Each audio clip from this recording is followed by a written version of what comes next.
Good afternoon, ladies and gentlemen. Joseph Murphy here with the Oxford Planning Commission. I'd like to call to order today our meeting.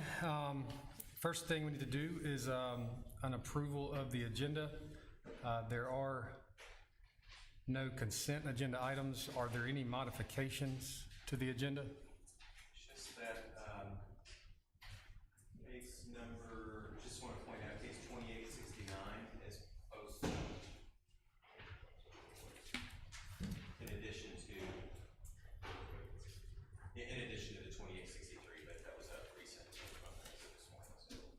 So 2869, 2863 are Perfect, thank you, Ben.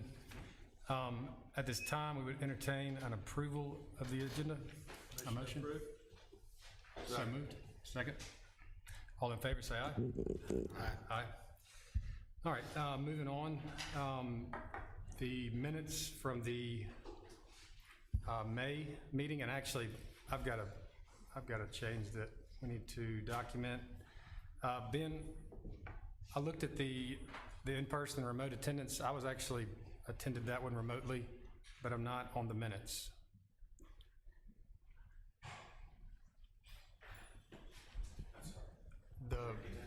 The minutes for the May 2022 meeting, I attended remotely on that. We can make that modification. Perfect. Any other changes to the May 2022 regular meeting minutes? All right, and then we have the special meeting minutes. Any changes for those? All right. The staff report. Motion to approve. Forgive me. I got a little last minute heads up to be the chair today, so y'all go ahead and ask for your forgiveness on the front end of that. I accept any and all corrections as needed. So at this time, entertain a motion to approve the minutes. So moved. Second. All in favor, say aye. Aye. Aye. All right. Now let's do the building officials report. Yeah, and there's no staff report. Perfect. All right, we'll move on to the public hearings. The first case is 2868, and for the record, Joseph Murphy, chairing today. I will have to recuse for 2868, and then also for case 2862 due to a conflict of interest. Commissioner Milam will take over as the chair. Okay. I can hear from the department.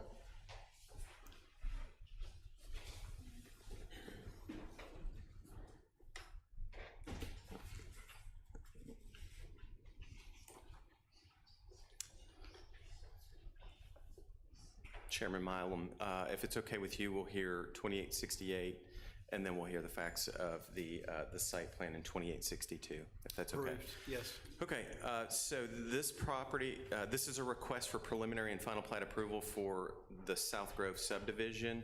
The property is located on the east side of South Lamar Boulevard near Pea Ridge Road intersection. It measures about 32, nearly 32 and a half acres, just a little under that. It does have 3 distinct zoning districts of TMB, neighborhood residential, and traditional suburban residential. In this instance, the applicant's requesting a preliminary and final plat to create a 1-lot subdivision.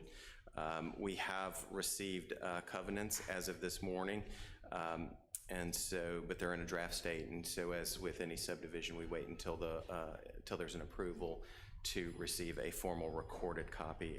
So we'll keep that as a condition of approval in this.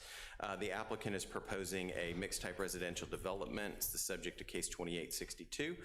Consists of 81 detached residential units and 112 attached units. The development will have an ownership of a residential common interest development. Engineering did provide comments related to water, sewer, and street provisions, as noted in 2862, and the site plan approval for South Grove subdivision. Staff is aware of the concerns regarding the requirement for a connection. It's a road connection to Windsor Falls that have been submitted to the city. Staff has requested that sheet 1 of the plat needs to reflect a proposed connection from the Windsor Falls subdivision between properties indicated as R23 and R25, and the dedication of that property adequate to make said connection. Even if the connection is not made at this time, property should be dedicated in case of desired connectivity at some point in the future. So staff recommends approval of this with the 4 stated conditions in the report. So that's for the subdivision. We'll get into the more specifics of this development as part of case 2862. So it's the same piece of property. It's about 32.5 acres and 81 detached units, 112 attached units, and it's a residential common interest development. The proposed mix of uses are allowed in the zoning district. However, an RCID does require approval by a special use. Staff has received that application, and it's a contingent upon the approval of this site plan as a condition. The units in this development will consist of all 3-bedroom units. The development requires a minimum of 336 parking spaces, and the proposal does include 385 spaces, well within that 25% maximum of parking.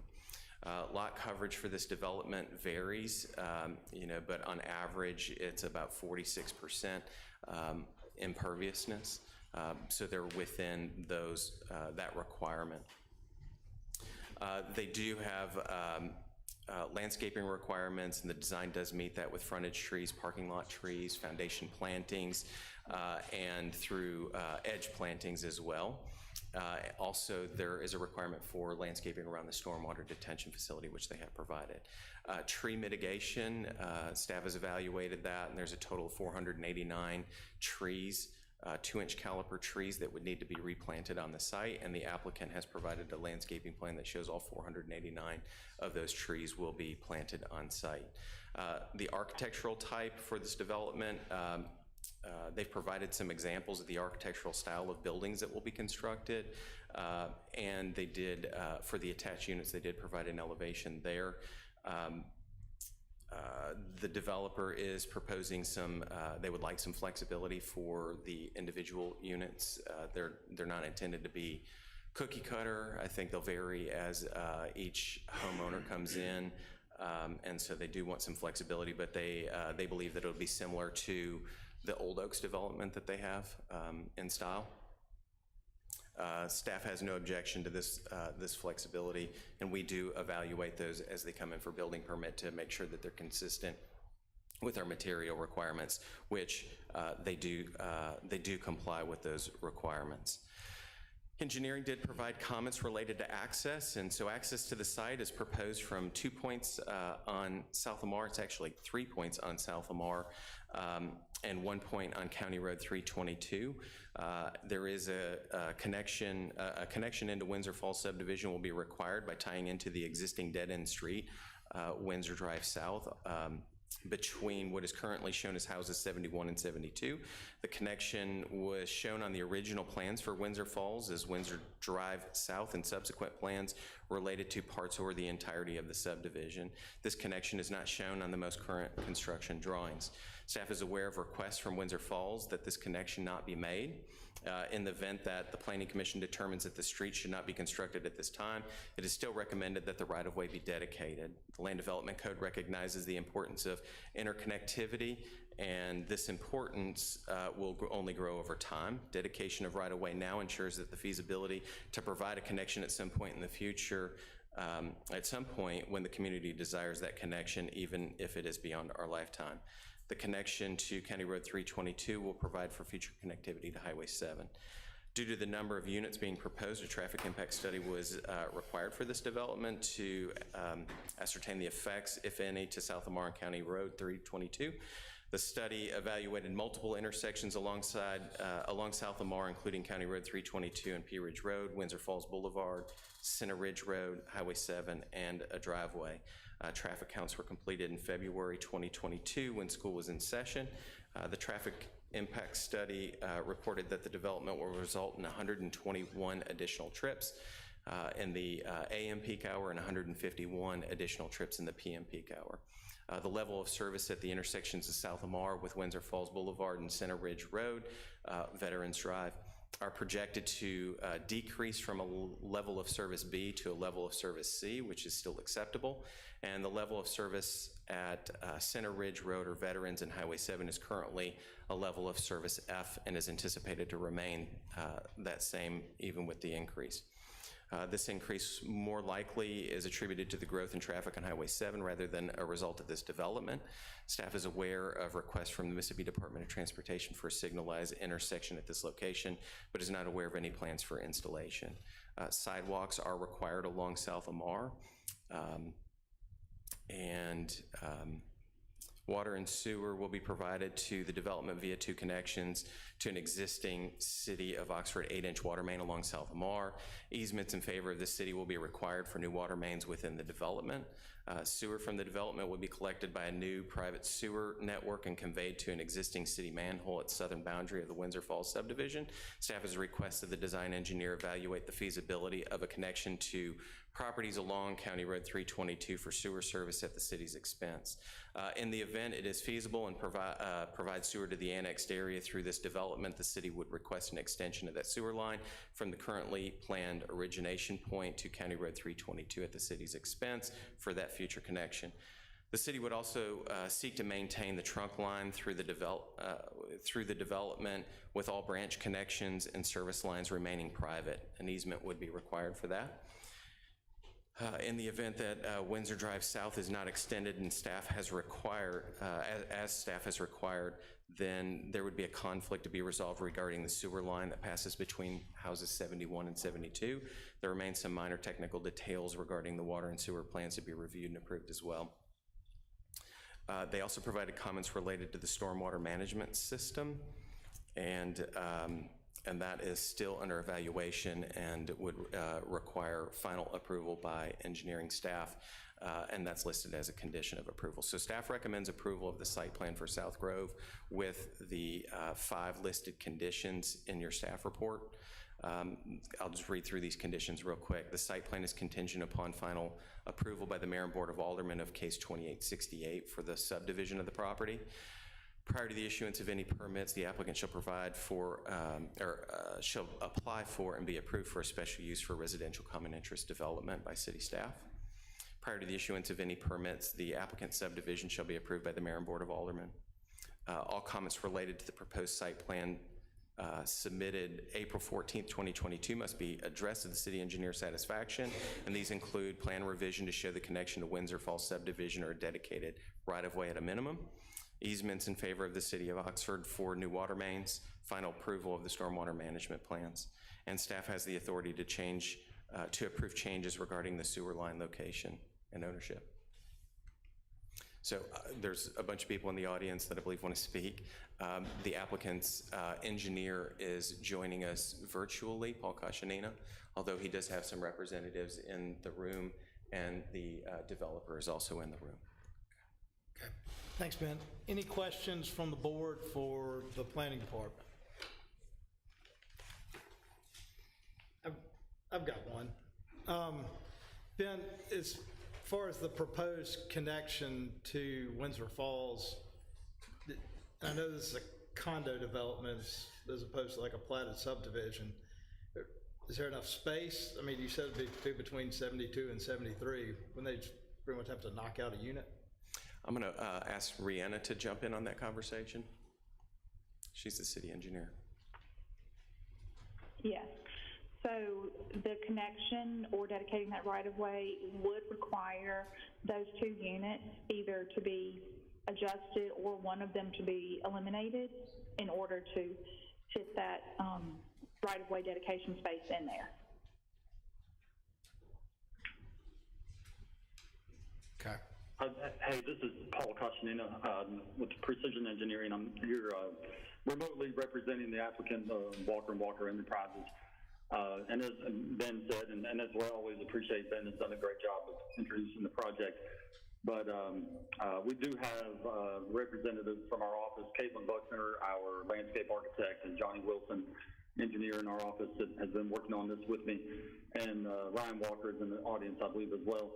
So to the point of the connection to Windsor Falls, I know this has been a discussion throughout the review process that we've been going through with planning and engineering with the city. And we honestly would like to not make that connection. I mean, there are several reasons for that. We feel like we have sufficient connectivity to existing public streets along South Lamar. We have 2 primary access points that are proposed to South Lamar, and a third access point that's really just for the units that are adjacent to South Lamar. I think there are 10 or 12 units there. And then we have a 4th connection point to County Road 322 that's on the south. We really don't see the need for a connection into Windsor Falls. I don't think that Windsor Falls neighborhood or community wants to see that connection, and we agree with them. And I think the point that needs to be made is the internal streets of South Grove, the project that we're discussing tonight. These are all private streets. They're going to be privately owned and maintained by the HOA for South Grove by a combination of the attached and the detached homes that are proposed for this development. And, there are liability issues with having that connectivity. The South Grove community would prefer not to have through traffic from Windsor Falls, just as the Windsor Falls community would prefer not to have through traffic from South Grove through their neighborhood. So we'd prefer not to have that connection at all.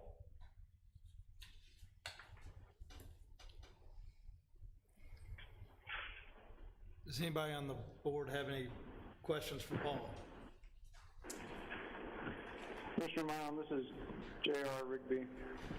I have a follow-up for Paul. Paul, do you have an objection, because I think the option was put into the report of preserving the right-of-way, which would preserve some form of connection, even if it's not driving connection.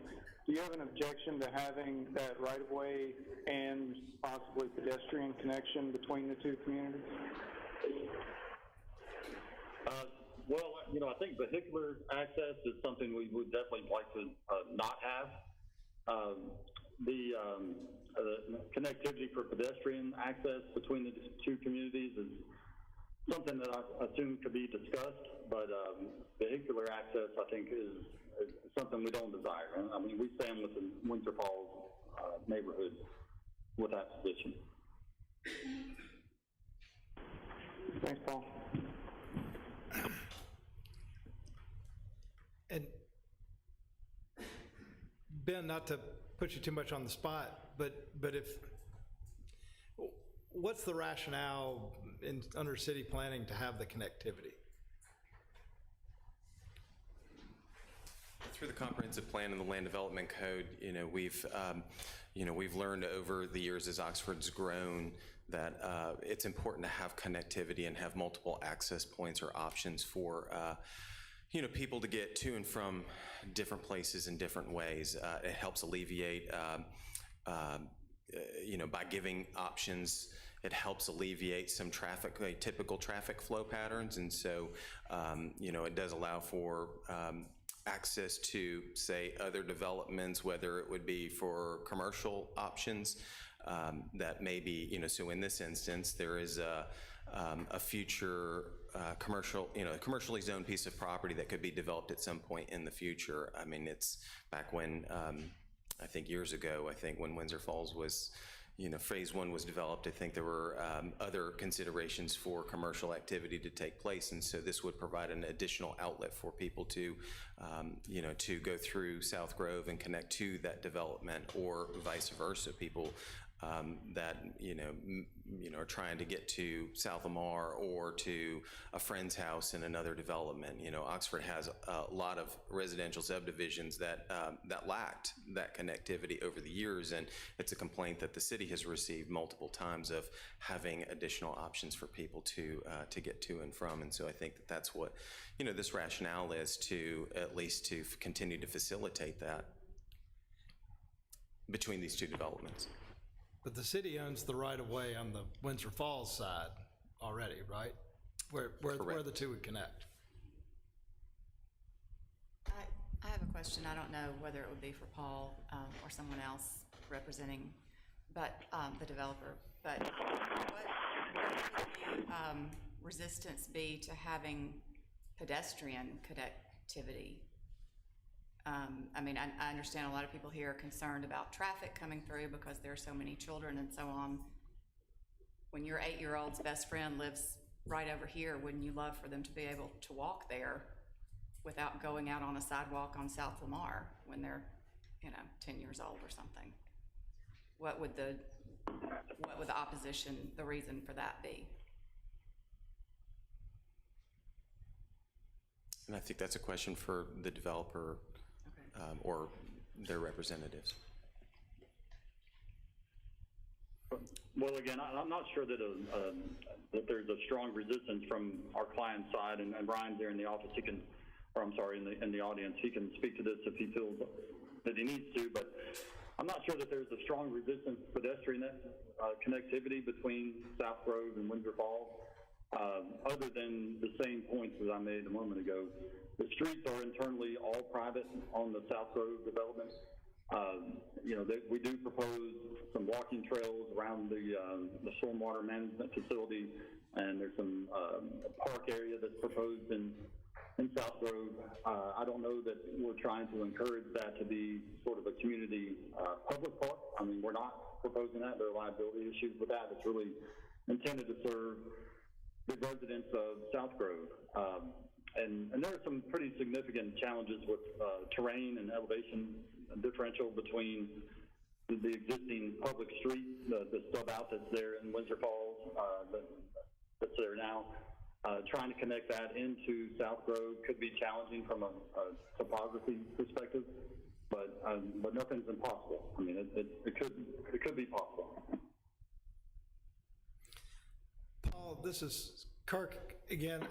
One question in the submittal was talking about the sidewalk that would be on South Lamar,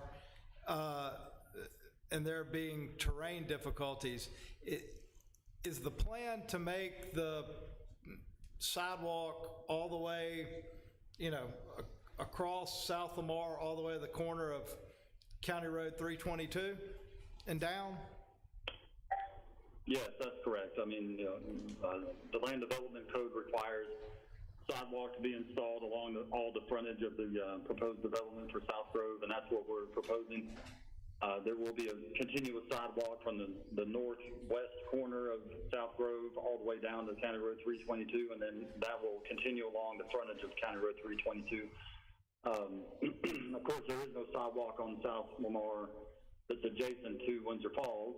There is a bike lane, and we intend to maintain the bike lane, or not to maintain it, but to retain or keep the bike lane that's adjacent to the South Grove development and install a sidewalk behind that, so that the bike lane is still usable. But at some point, if the city decides to extend the sidewalk along Windsor Falls frontage on South Lamar, then that would have a continuous connectivity from County Road 322 all the way to the north side of Windsor Falls, the public street that's there. Okay. Does anybody have any more questions for Paul or the planning department from the board? This is JR again. I have one follow-up for Ben. Ben, Paul Christina brought up the liability issues for the vehicular access. Could you talk us through that briefly and maybe tell us whether there are other examples of city streets and private streets meeting in a similar way? Sure, and Paul Watkins is joining us virtually, so I don't know if he wants to speak to any of the legal elements there. We don't, that I can think of, I mean, there aren't that many where it's there are not that many developments that are continuous streets that go from public to private. We have streets that, that are kind of like the main road, and then you have drives that connect to those main roads that are private. So you have developments like Glen Alden off of Azalea, and maybe St. Charles Place. I can't really think of any, I can't think of any real instances where you have a city street that just kind of continues and then it becomes private. Rihanna? Ben, we do have, just kind of thinking quickly, we have Links Drive that is public up until you reach what was formerly named Oakmont there, and then it becomes private as it moves into that development. We have Sandy Cove, which on one part is a private, it's a public street, and then on the other side of Chrisman, it becomes a private street in there. Those are two quick ones. So they do exist.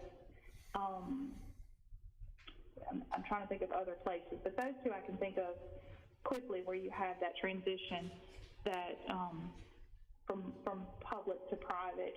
Also, I guess Lexington Point, I think we have that. Well, I'm trying to remember the first part of that. We may have determined that that was private, all, but we do have some instances in town where that's the case. Thanks, Rihanna. And Paul? JR, I don't know. Liability is always a tricky question to answer because you can't really gauge liability until something bad happens. But I think it is fair to say that at the time Windsor Falls was approved, it was the thought, at least in my recollection, was that whatever came next, Windsor Falls Phase 2 or whatever it was going to be, that they would be public roads. I mean, I don't think originally people thought that it was going to be, Windsor Falls was going to be public and feeding into a private road network, for whatever that's worth. Thanks, Paul.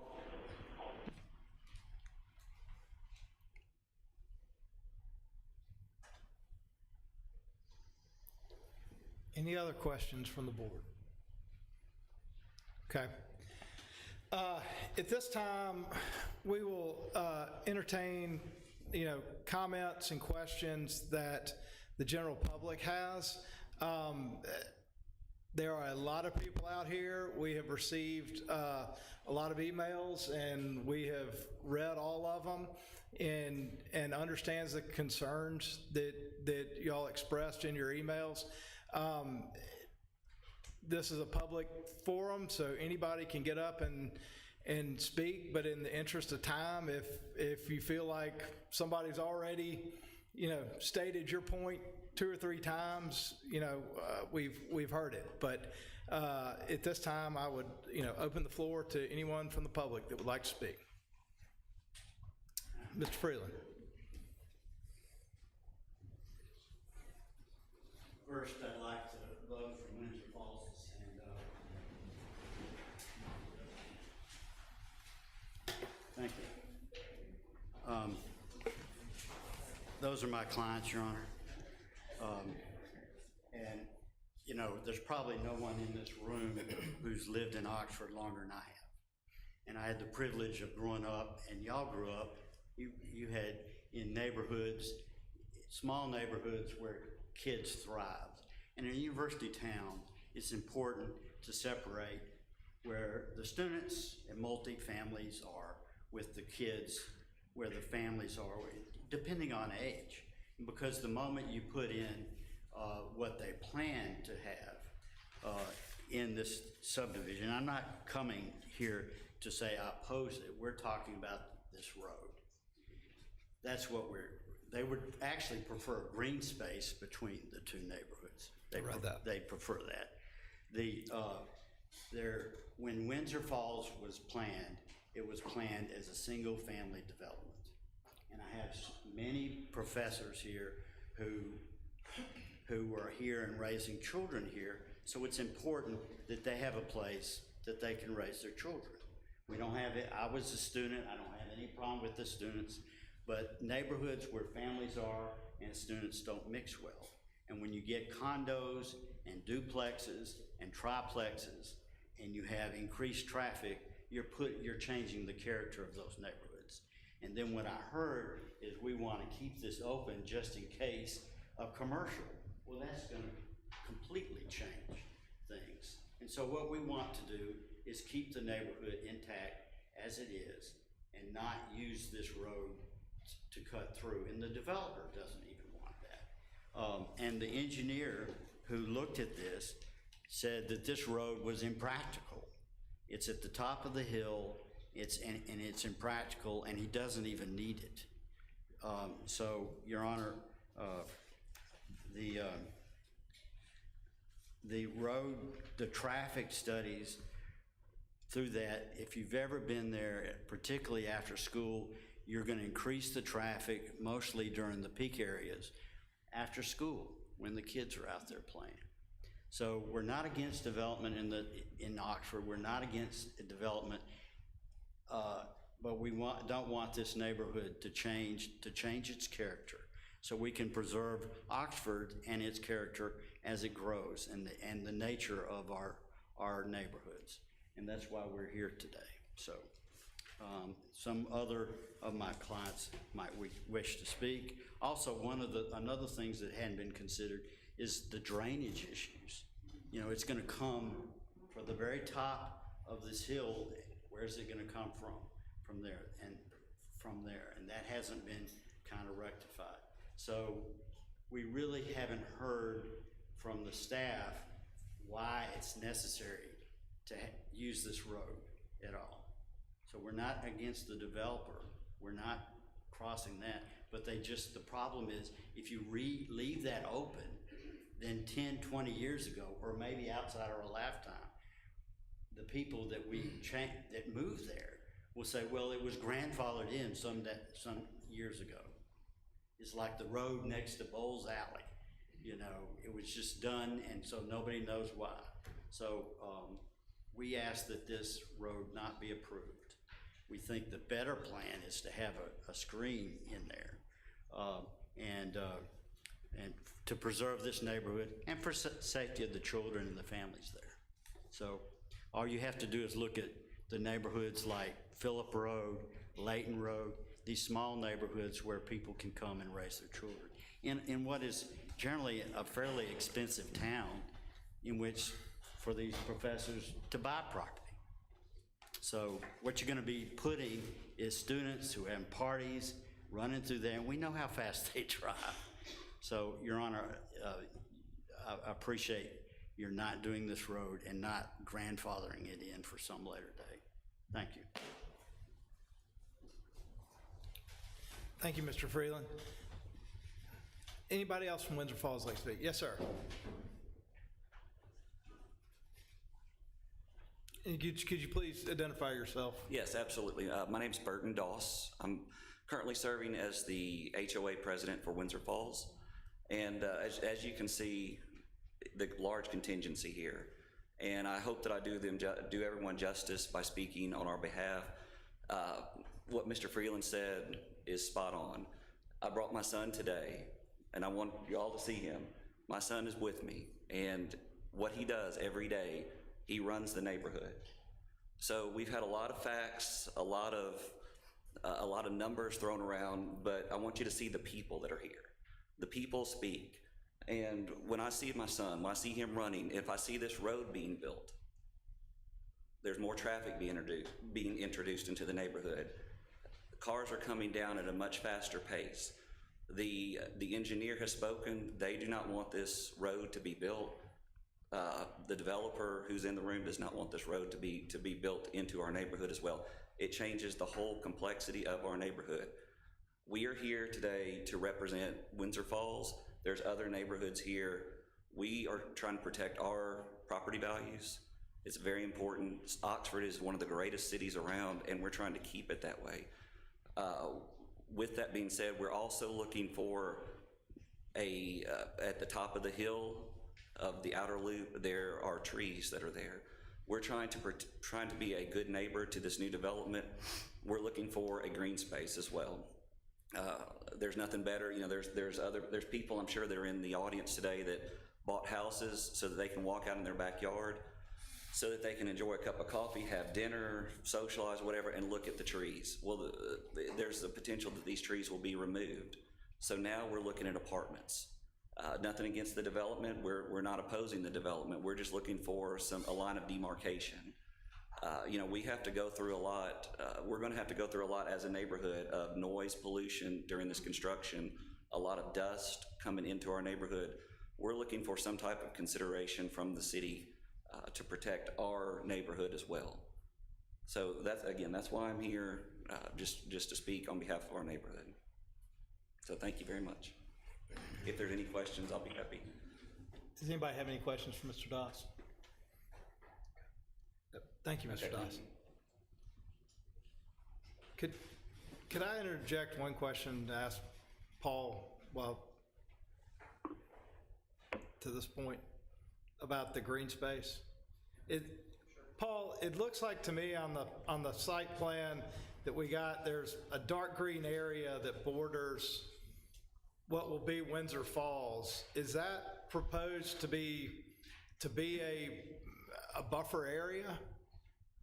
Or is that just a artistic? No, it is. And if you look at the landscaping plan that we've prepared, and specifically the tree mitigation, the replanting of trees that we've proposed, as Ben mentioned early with his introduction, there are 489 trees that are required to be planted as part of this project, and we are proposing to plant all of those on site. Right, you can see there with the graphic that Ben brought up. So, the trees along sort of the upper right side of that drawing, that's the northwest corner of the site. Right now there are some small kind of cut over pines that are there that are not really in the best shape. And our preference would be to remove those and replant with a more kind of something that makes more sense, with hardwoods that will be planted per city code and will completely cover that entire area. So there will be a buffer that's maintained between the single-family homes that are adjacent to Windsor Falls and the Windsor Falls homes. And to the gentleman's point, I think Mr. Doss was his name, these are not apartments. Nothing on this site is apartments, and specifically the homes that are proposed adjacent to Windsor Falls are all single-family detached homes, very similar in quality and construction to the homes that are in Windsor Falls. These homes, I think Ben mentioned earlier that the Walkers, they developed Old Oaks. If anyone's been to Old Oaks development, that's also single-family detached homes that are sold as condominium ownership. It's really just an ownership structure. But the homes at Old Oaks are very high quality, nice homes, detached single-family homes.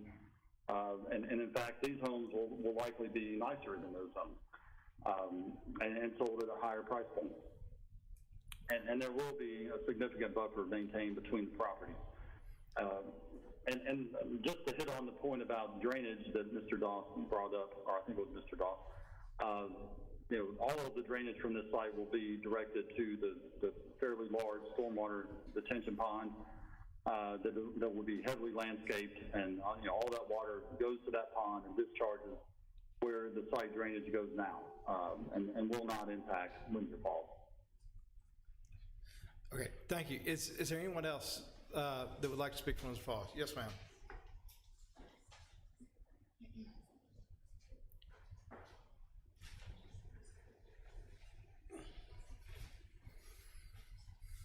Thank you for the opportunity to speak. My name is Janice Antonow. I live in Ridgeland Heights subdivision, directly across from Windsor Falls on Whippoorwill Lane. I've lived there for 42 years. I would like to address the potential traffic issues that this development may cause on South Lamar Boulevard. But before I do that, I have a question. I would like to know, are there 2 or 3 access points on South Lamar? There's a discrepancy in the traffic study that the developer submitted and the site plan photograph. Is it 2 or is it 3? Is it 3? Ben is telling me it's 3. Okay, thank you. I think it's important because that third one was not included in the traffic study. And that does not really make me feel confident. First, the traffic study that was done for South Grove. I want to commend the engineers who did that for doing it when school was in session and for looking at the peak times to study the traffic. Not all traffic studies that we've received do that. Consideration was given to the intersections along South Lamar, and they anticipated the turns that were going to be made from these access points. They looked at they looked at 2 of the 3 access points on South Lamar, County Road 322, Veterans Drive, Highway 7, and Pea Ridge Road, which is on the other side of the street from this development. What was not studied was Windsor Falls Boulevard, Whippoorwill Lane, Mockingbird, and the driveways of the 19 homes that front South Lamar across from this development. They didn't consider that people have to pull out of their driveways. Most of them have to back out of their driveways. They did not consider that there's going to be changes in the traffic on South Lamar that have nothing to do with this development. For example, the school schedule is changing. The elementary schools are going to start 20 minutes earlier. So the traffic on South Lamar, the school traffic, is going to merge with the university traffic because the people will be going later to the schools. They also did not understand, because they don't live there and don't see it every day, that there are other peak times on South Lamar Boulevard that are problematic. South Lamar is the main route for both city and county garbage trucks. And twice a day, going and coming, those trucks are headed for Pea Ridge Road to go to the landfill.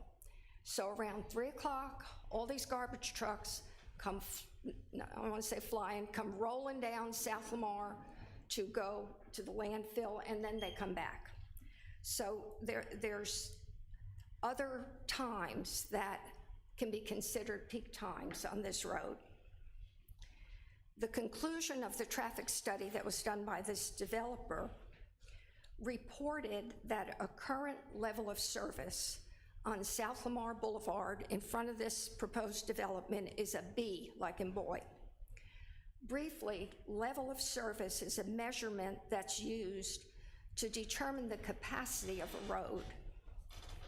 And the developer, with all his data, concluded that it is now a B. Let me get my chart and tell you what a B means.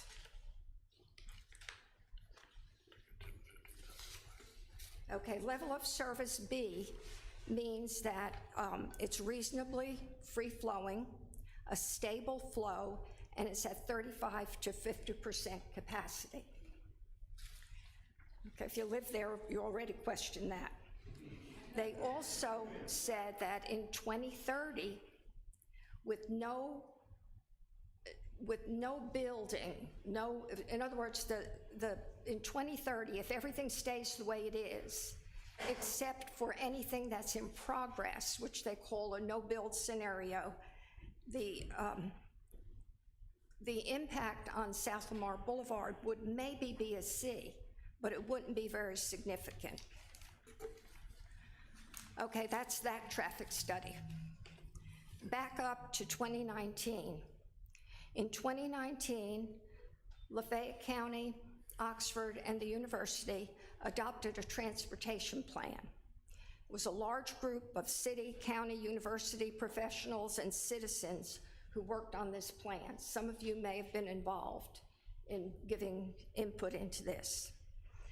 The city, county, and university contracted with Wagner Engineering, and as part of that plan, Wagner conducted numerous traffic impact studies on major roads in the city, one of which was South Lamar. The South Lamar traffic study was completed in 2017. That's about 5 years ago. And this entire plan is on the city's website if anybody wants to look at it. What the analysis showed was that South Lamar, from Highway 6 to Pea Ridge Road in 2017 had a level of service of D, like in dog, which means it was approaching unstable flow, high-density traffic with a capacity of 62 to 75%. And further, and this can be found in figures 15 and 16 of the transportation plan on pages 41 and 42. Further, figures 18 and 19 in the study on page 45 and 46 show that a no-build level of service in 2035 is an F, which means by 2035, with no improvements to the road and no extra development or the way it wasn't currently or in 2017, and an F is the lowest you can get. So there's a big discrepancy between these plans, and I think, I wondered, how can this be? Here in 2022, with an increase in population, growth all over the city, down at the south end of town, development on Pea Ridge Road, how has the traffic on South Lamar improved? How has it gone from a D to a B? Any reasonable person would seriously consider this, and I think it's something that the commission needs to seriously consider. Okay, so what about solutions? There really aren't many. I think the people who live off of South Lamar, my subdivision, Windsor Falls, South Oaks, and everything in between are going to suffer from having this development increase the traffic on South Lamar. I realize, though, that the developer has a right to develop his property. We are not against the development, but we feel like he has an obligation to find some way to mitigate this issue.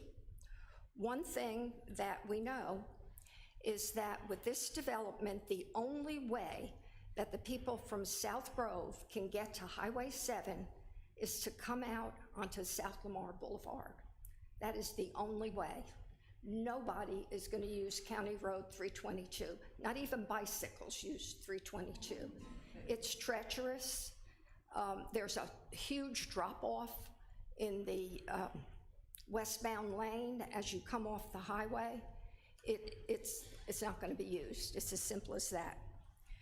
So people will come out of South Grove and either use Windsor Falls Boulevard or Veterans Drive to get to Highway 7. And that's not fair to Windsor Falls, and it's going to put a lot of congestion on South Lamar.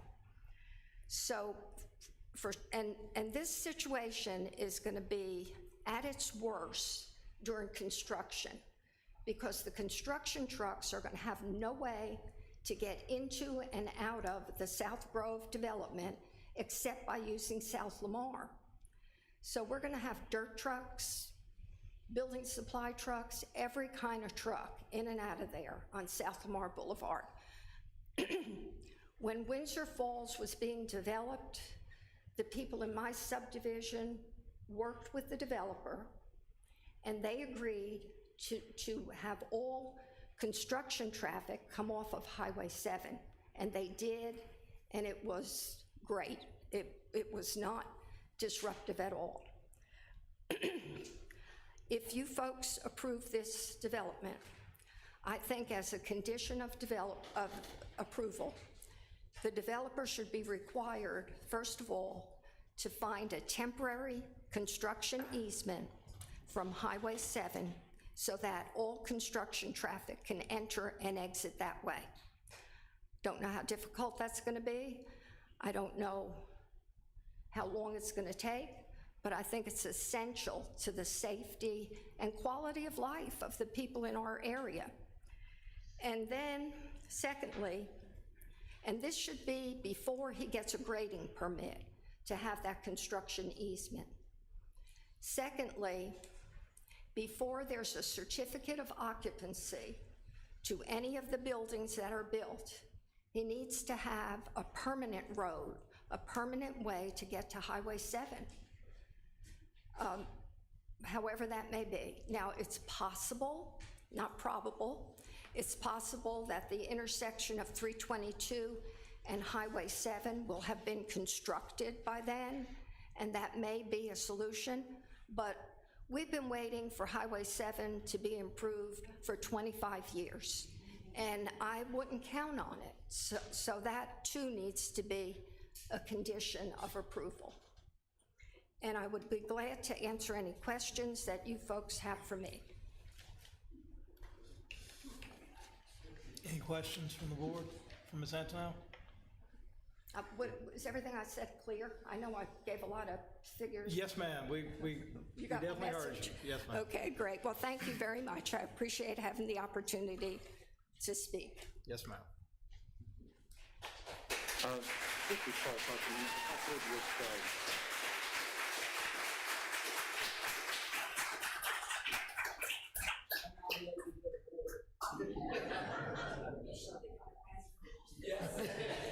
Yes, ma'am.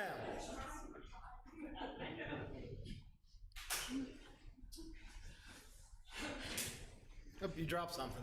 hey, this is Paul Costellino. I can't see the podium, so I don't know if someone else is trying to speak, but I was wanting to Go ahead, Paul, respond. she's walking up, go ahead.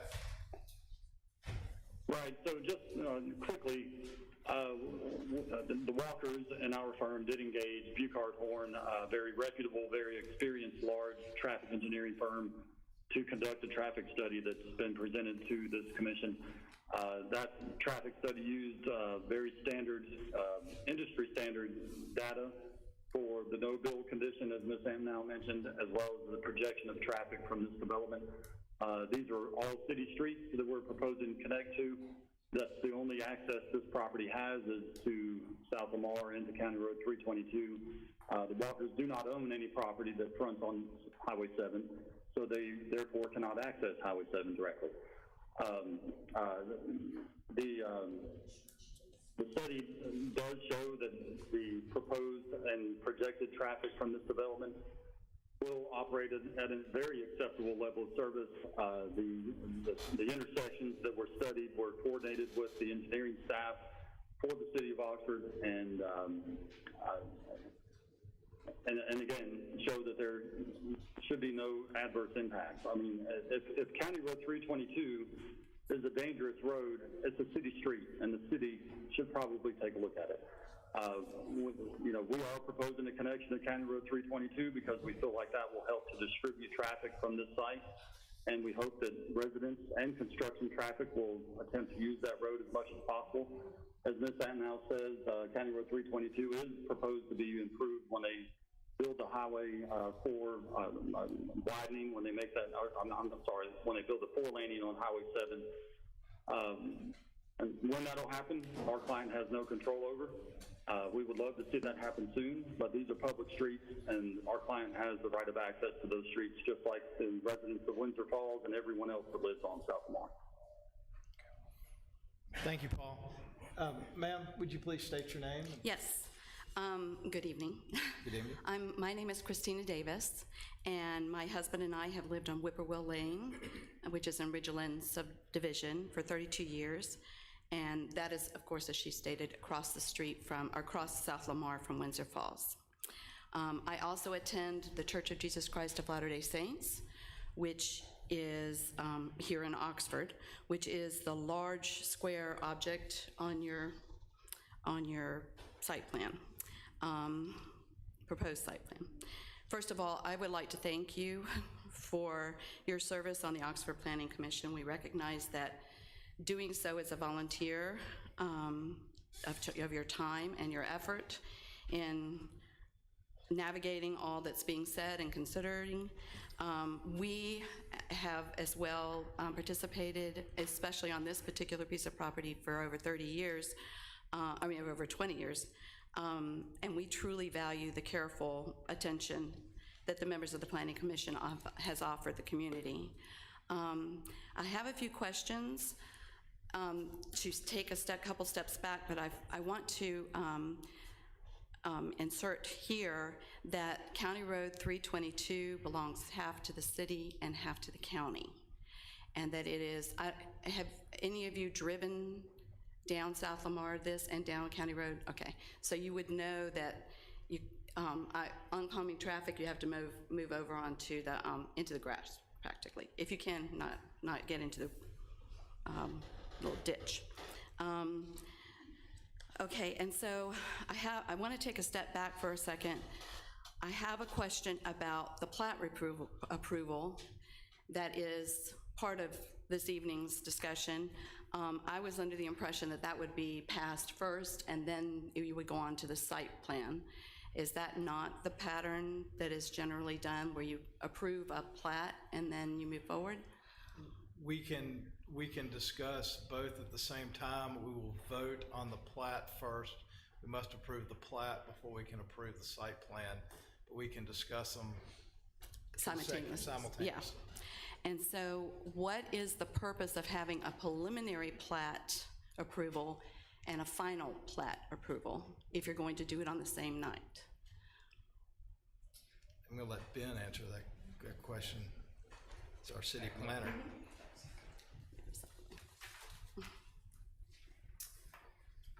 For transacting on property, you're required to have a final plat. We do have preliminary plat requirements. There's no work required as preliminary. So typically, when you would see only a preliminary plat, subdivision plat that would be presented, it would be for a subdivision, and it would provide the developer the opportunity to come in with the grading, the initial grading, the installation of the utilities, roads, et cetera, and then you would follow that up as you got closer to the final construction with the final plat, so that way then you could transact on property.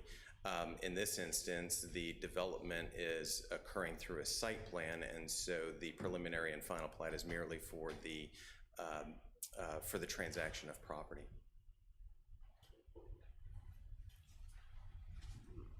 A little confused about the site plan. It's moving through a site plan because the site plan is a subdivision as well. To my looking at it, it is a subdivision. So I would continue with that. If there was a preliminary plat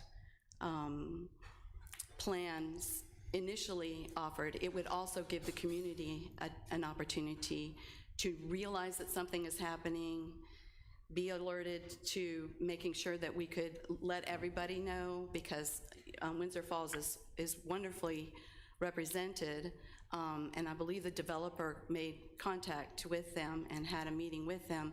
But as Mrs. Antonell pointed out, there are multiple, there's Ridgeland subdivision that will be impacted, subdivisions down Pea Ridge Road that will be developed, that will be impacted. Pea Ridge Farm has multiple homes down its road, Saddle Creek, homes that are along South Lamar beyond that, businesses that are along beyond that. There are subdivisions down Azalea Drive, and then we all know what's been happening at Oxford Way, and Oxford Farm and Hooper's Hollow, and let me see, well, Hooper's Hollow is finished. And then north of Oxford Way, there's a lot of subdivisions that's already been approved and will have future car impact, or number of cars on South Lamar that we will traverse with as we come towards town. And I'll talk to you about that in just a moment, but the reason I'm asking that is because of, if there had been a preliminary plat given notice, then even in May, we would have been able to organize ourselves and have more of an opportunity to discuss amongst ourselves and reach out to Walker & Walker about our concerns. And so in my opinion, it's, and to several others, it's contrary to the very definition of having to request a preliminary and a final request. So I'd also like to know why the citizens were not alerted before the last meeting, that 14 days prior to the last meeting in May, so that also would have given us time to organize ourselves and come before you. And to that end, then I would ask, would it not be proper, if not legal, to table the final plat approval until your July meeting, given that they're both being done on this day? As to the effect of letting us know about this, the planning department put 3 signs on the south end of this property, diagonally facing south Lamar, south of South Lamar. Did any of you see the signs and the placements of the signs? No? And I have pictures of it. Given the opportunity, if it's tabled, then I will send them to you. Those signs are not, well, let me just keep here. I did not notice them myself when I turned onto County Road 322, and I've been going back and forth several times after first hearing about this. And then I noticed why. They're not properly placed so that they can be seen from anybody that's traveling down South Lamar going south. That is correct. And so there's no way for us to be able to, again, realize that this is imminent. So without a proper placement, have they met the code of placing them there? Additionally, this is a more than 32 acre piece of property, and the north side of it is directly in front of Mockingbird Lane, which is one of the exits and entrances into our neighborhood. Had they placed, notices there, we would have seen them as well. And additionally, just up from there, and then if you place them perpendicular to the road, you can see them coming and going. And just barely up from there is the line between the church parking lot and the proposed development's parking lot, and that would have been a good place good place to put signs if you weren't going to put it in front of Mockingbird Lane, so that there would be sufficient notification to the community. And so I would propose that because there wasn't proper notification, that this be tabled until the July meeting. In the event that it's not, I'm going to go ahead and tell you what some of our concerns are. I confirm everything that Mrs. Antonell stated about the increased traffic. I'd like to point out that medical response times of medical vehicles going back and forth down South Lamar are slowed now and will continue to be slowed with 400 to 600 additional cars. There's no place to pull over so that you can let the cars through. I don't know if you noticed there's a culvert, a box culvert bridge that is going to be widened, but only to the point of the lanes. There will not even be bike lanes on that road. So when you're thinking about widening South Lamar, consider the deep ditches and the inability to move over so that traffic can get, so that medical responses can come. There's also immense traffic backup between the south of Highway 6 roundabout and Elliott. Numerous times you'll stop at Elliott. I've stopped at Belk Drive, which has the sculpture. I've been backed up through all the way to there before, several times, trying to get to the roundabout or to get to downtown. So, and that's existing now without the addition of 400 to 600 extra cars. I'd like to also talk about the density. We have been working with various owners and developers of this property since it was first introduced, as Mrs. Antonell pointed out, and for the various reasons previously stated. We're not against the impact of whether or not it should be considered to be developed. As she stated, we participated in that before, but it was the phase 2 and phase 3, as she stated, were supposed to be similar to phase 1, which is in existence. They also included exits onto Highway 7. So the people that live within this community, if there's something that happens on South Lamar, can leave via Highway 7. And looking forward to South Grove, as the good neighbor should, they deserve and need, for their safety, to have another way to get off rather than what has been discussed as far as County Road 322, 2 right angles and a hill to get down. And let's see, medical, and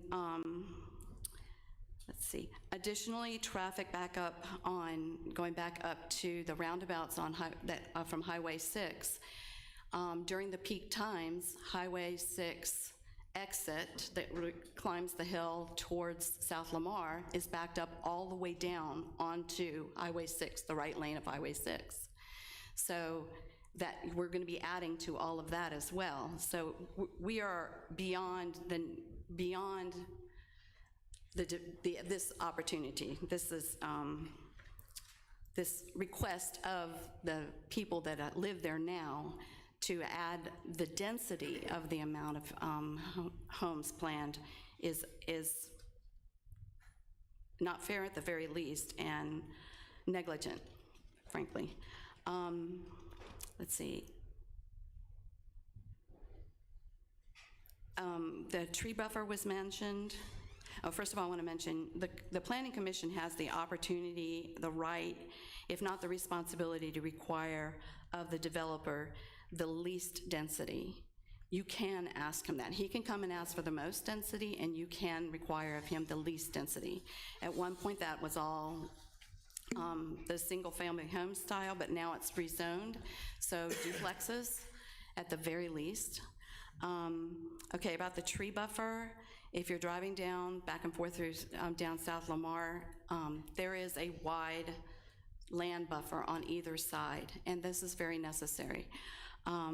For safety reasons, I have witnessed 3 accidents, 2 totaling the cars, and 1 with a severe accident, human body. I mean, they all had injuries, but severe human complications from there forward. Between Windsor Falls Drive and County Road, and the south entrance into our church and the farm that's across the way. And that's just that's half a mile. And I know there have been more. I live on the back of the subdivision, so there's more, but those, for that reason, and our daughter was one of them, she flipped a truck at that culvert, so into the ditch. And again, I mentioned that at this property, as well, as you've noticed, is at the climbs a ridge, the south parking lot of the church, and the proposed second entrance into the subdivision as you're going south is at the crown of the ridge in a curve. It is difficult to see, and now we're going to add more distractions on that and possible conflicts into that particular, with the amount and the density especially.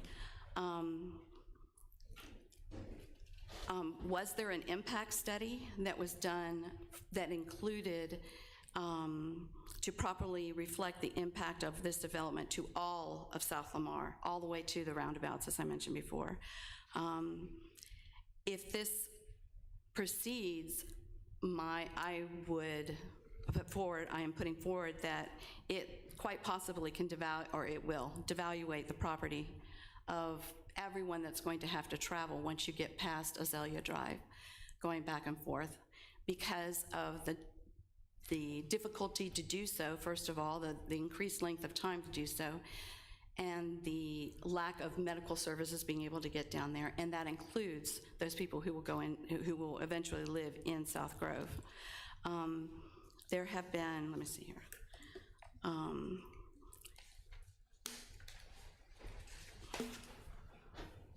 Did that. Oh, additionally, down Azalea Drive, I'll just go ahead and point out that most of us that live south of Azalea Drive have often, at least several times a week, had to drive very slowly behind people who are leaving surgical procedures or cancer appointments, having just received difficult information and life-changing sometimes, and an additional 400 to 600 people getting used to that and adding to that is going to be a difficult thing for them to have to navigate and for us to have to navigate. We have, like I said, lived here long enough to have made investments already into our homes and into our property, and we would not like for it to be devalued by this additional overdensity. Let's see.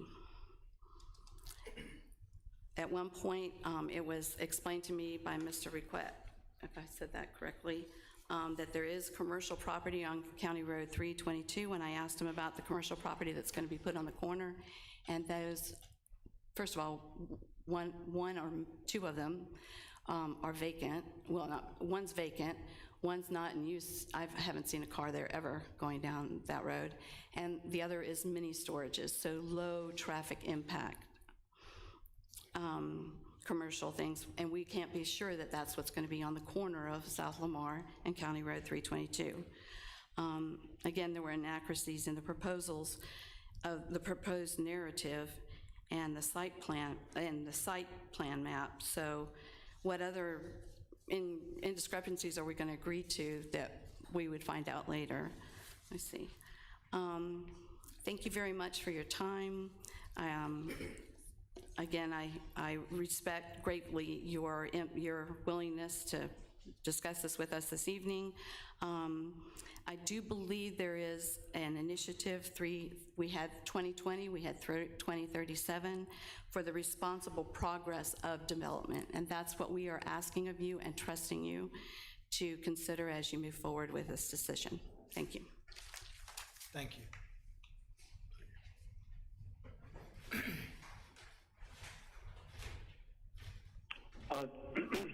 Hey, this is Paul Christina. If I could just respond to some of those comments. I know there were a lot of comments, obviously, but one of these comments that the woman just made was regarding the procedural process here. It's very common to have preliminary and final plat approvals heard at the same Planning Commission agenda. I think Ben can speak to that. We've done it many times on behalf of our clients. Other engineering firms have done the same. So this is an allowed process, and it's quite common. Preliminary final plat can be approved at the same time. Again, Ben can probably speak to this better than I can, but I know that appropriate public notice was given. This information for this development has been available publicly for more than a month, and the appropriate notice was given. So there is no justifiable reason to table this request until July. I'd also like to speak to the density. This project is proposing a density for the homes that is less than what the zoning allows. The city of Oxford designated this zoning back in 2017, maybe, when the new land development code was written. And this project is well less than the allowable density on the property as it stands now. I just want to make those points very quickly. Okay, thank you, Paul. Ben, just real quick before we move forward, could you speak to the issue of whether it's appropriate for us to consider a preliminary and a final plat at the same time? Happens all the time. Okay. Is there anything in violation with the city ordinances in doing that? No. Okay. As far as the publication and signage placed, did the planning department meet with the city code in making that the publication and the sign placement? All publishing and posting of property notices were complied with. All of those requirements were complied with. Okay. And Kirk, just for the record, the mayor and board will have to approve the final plat before it goes into effect. Yeah. I do understand. We're just making a recommendation to the Board of Aldermen. Yes. Can I ask Paul I think I understood what you said a minute ago, Paul. this developer does not own any land fronting Highway 7. That's correct. I think we provided a vicinity map that shows the property that the Walkers actually own and control. That property only has frontage along South Lamar and County Road 322. They have no control over the property that accesses directly to Highway 7. They don't own any property that wasn't included in this, that's between the two, between Highway 7 and the property we're discussing. No. Are you sure about that, Paul? Am I sure about them owning or not owning property that fronts on Highway 7? Yeah, I'm just asking. I've looked at TSC maps, and I don't see a Right. landowner. The property that the Walkers are purchasing or have purchased is a piece of a larger property, the larger tract of land that this portion, this 32 acres plus or minus, this 32 acres has been carved out of a larger piece of property. So if you look at TSC maps, that is a larger contiguous piece of property that does have frontage from South Lamar over to Highway 7. The eastern portion of that property that's fronting on Highway 7 is zoned commercial. That's not the portion that the Walkers purchased. The portion the Walkers have purchased and we're up here speaking about tonight is the residential zone portion of property that only has frontage on Highway 7, or I'm sorry, on South Lamar and County Road 322. All right, thank you. That cleared it up for me. Okay. Wait, I had something else, Sorry, and now I've Judy. lost it. No, that was good. More for Ben and Brianna, I guess. Is there anything that the city can do to improve? I know we can't do anything about the Highway 7 intersection, but the road that would connect the new development to Highway 7, the existing treacherous road. Is there anything we can do to improve that and/or ask all construction vehicles to enter that way instead of being on South Lamar?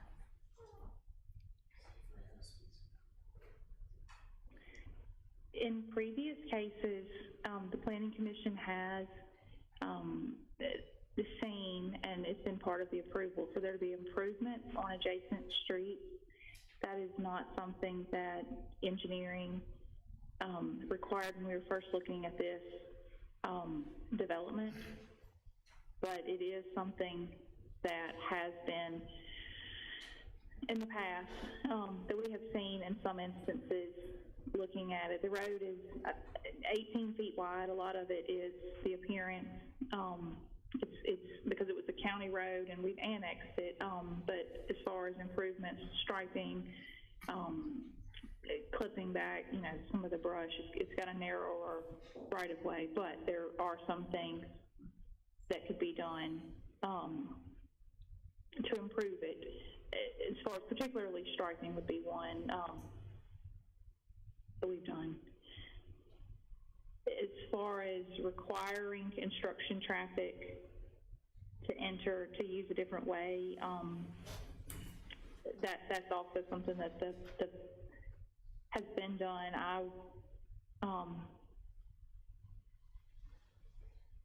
It has been done. I think I would be a little hesitant to start directing that just from I'm getting into Paul's favorite word, it's just from a liability standpoint, because there would be some concern one way or the other once we start managing where that traffic comes from when you have South Lamar versus Highway 7. I don't know about that.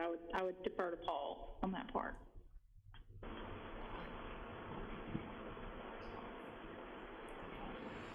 Well, I'm not sure if that's a reference to Paul Watkins or Paul Coscinina, me, but Good Lord, I hope it's you. I will say, Ryan Walker, who's in the audience, the developer, the applicant, we've discussed trying to encourage construction access to come up County Road 322 when possible. But again, as I stated earlier, South Lamar, County Road 322, they are both public streets. The public, including the walkers, have the right of access to those streets. Their construction traffic will be managed in a way that will make it as safe as possible. And And we will encourage contractors, deliveries to use 322 as much as possible, but I think it's very unreasonable to assume that that can be the case in all instances. Hey, Paul, this is JR. Just to explore all possibilities, is there any chance of getting an easement for a temporary construction access across that eastern side of the property that's now been split in the purchase to access from Highway 7? Well, again, the Walkers do not control or own that property. I think it would also be extremely unreasonable to hold this project and this development hostage in anticipation of an easement that may or may not be obtainable. And the terrain, honestly, JR, from between the property that the Walkers have purchased and Highway 7 is extremely rough. It's very challenging topography, like much of Lafayette County is. And, a temporary construction easement, I'm not going to say it's impossible, but would be very difficult. It would take a large amount of expense to clear the land to create that sort of access. And again, our client, the Walkers, that own the property that has frontage on the public road, which is South Lamar, they do not control the property between them and Highway 7. And I think it would be very unreasonable to assume that they should have to get some easement from another property owner.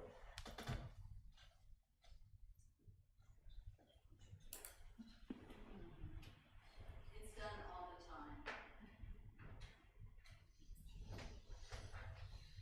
time. And another point to make is that Highway 7 is an MDOT-controlled highway. Just randomly trying to select a location for a construction access is not as easy as it sounds. MDOT may or may not even allow a construction access at that point, but it's almost a moot point. I mean, our client does not own that property. They have no right of access across that property. Okay. They do have right of access to a public street, which is South Lamar and County Road 322. Okay. Thank you, Paul. We've got some other people that like to speak. Yes, sir. As a reminder, if you please state your name. Good afternoon. My name is Robert Winkler. I'm currently 305 Ward Cove, currently serving as the president of the South Oaks Homeowners Association. So I'm just going to keep this as brief as I can and really just kind of reiterate some of the concerns for the other speakers, Ms. Antonow, and traffic, as we residents of South Oaks and other subdivisions and neighborhoods in the south end of South Lamar watch all the development going on at the north end of South Lamar and watch our access to the city of Oxford become more and more demanding as the traffic jams get longer and longer. We really would encourage the city to undertake another traffic study, because the traffic study that was presented as an exhibit for this looked at only the intersections that touch that development, basically. Those aren't the parts of South Lamar that we would expect to have any issues with traffic or level of service. It's the intersections further north that we need to go through to get to town that are getting worse and worse, especially as you get closer to those traffic circles. And that's where we would need to get through if we need emergency services, for example. And the traffic study that the city conducted in 2017 rated that part of, as Ms. Antonow said, rated the road as a D. And that was before Oxford Farms and Hooper Hollow and Hooper whatever else. And this development with 385 parking spaces is like taking a South Oaks and a Windsor Falls and putting them both in the same little footprint and then doubling them. So it's going to add a lot more traffic. So we're really just concerned about traffic, and we would really encourage the city, I don't really know exactly how to propose this, but the city to one, undertake another traffic study and start considering how to improve this situation. We understand that that property is going to be developed. We would also encourage y'all to consider maybe something a little less dense with not quite 385 parking spaces. And please consider improving that, because nobody expects that traffic to use, as y'all said before, County Road 322 to get to Highway 7. So it's all coming out on South Lamar. And like I said, that's really our concern. Again, also, I would reiterate the concerns of the previous speakers that please consider some way to mitigate the construction traffic so that we're not dealing with all kinds of construction traffic coming out onto South Lamar as well. Thank you. Thank you.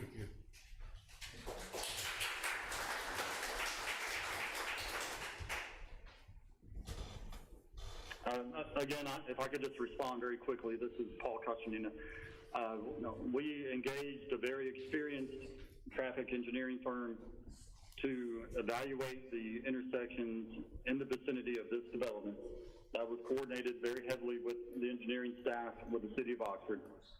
They used very standard industry data for their evaluation. The studies that were referenced earlier back in 2017 that were projecting a decrease in level of service. Those were done prior to the roundabout at Belt Drive, the intersection that's been signalized at Azalea. Things have improved. It's the truth. And Oxford is a growing community. This property is being developed in a density that's lower than what the zoning allows.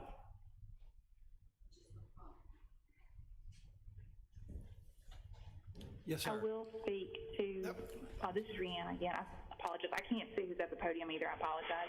I do want to say that I believe the discrepancy in part is due to the difference in the models that were used.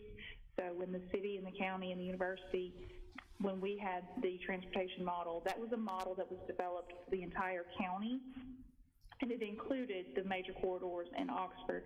And they used a transportation program, software program that MDOT uses, and it looks at it's designed for looking at the big picture. This traffic study was commissioned. It was used using a software program that is designed for very detailed views. And so this program is what if you're looking at intersections in particular, that's what that program is used for. And I'm trying to look in the traffic study to pull out the overall volumes.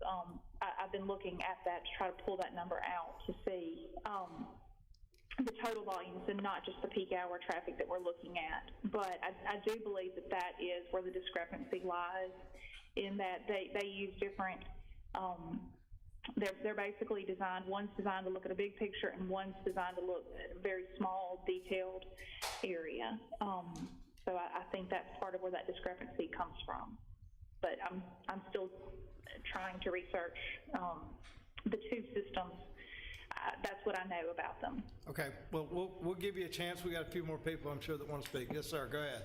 If you could, please state your name. Sure, I'm Al Lane. I live at 101 Tanner Drive. For those who don't know where that is, it's the corner house on Tanner Drive in South Lamar. And if you still don't know, it's where the big tree fell on the house at Easter 2020. So half of Oxford knows where that is. I'm not going to beat a dead horse about some of the other things that have been said. The traffic study, the numbers are what they are at the time of the study.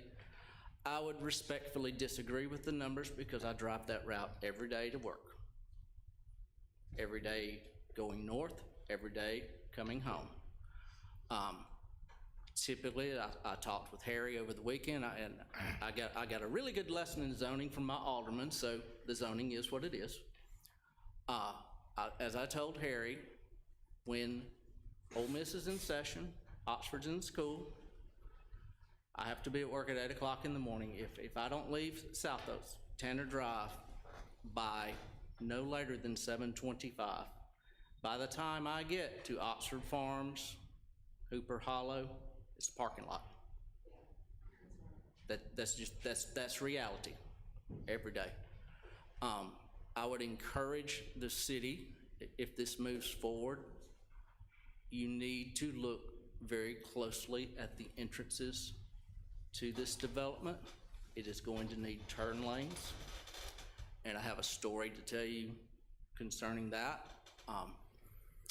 My wife and son had been out shopping before school started back in August of last year, coming south on South Lamar, and as things do, two vehicles in front of them realized, oh, this is my turn, I've got to turn left, slam on the brakes. Car behind that stops, my wife gets stopped, car behind my wife doesn't get stopped. Totaled the vehicle. Turn lanes, if this moves forward, are an absolute must-have. It is just, that's sort of a non-starter. That's something that the city really needs to, I don't know if it falls to the developer, if it falls to the city, it falls to someone, but that needs to be looked at as this development moves forward. Thank you. Thank you.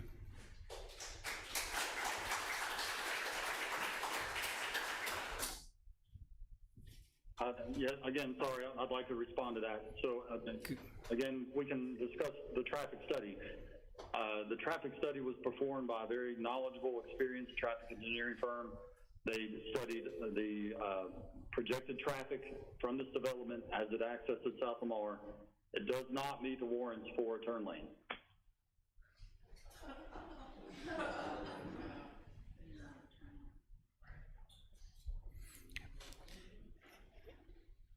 Any other people in the audience that would like to speak?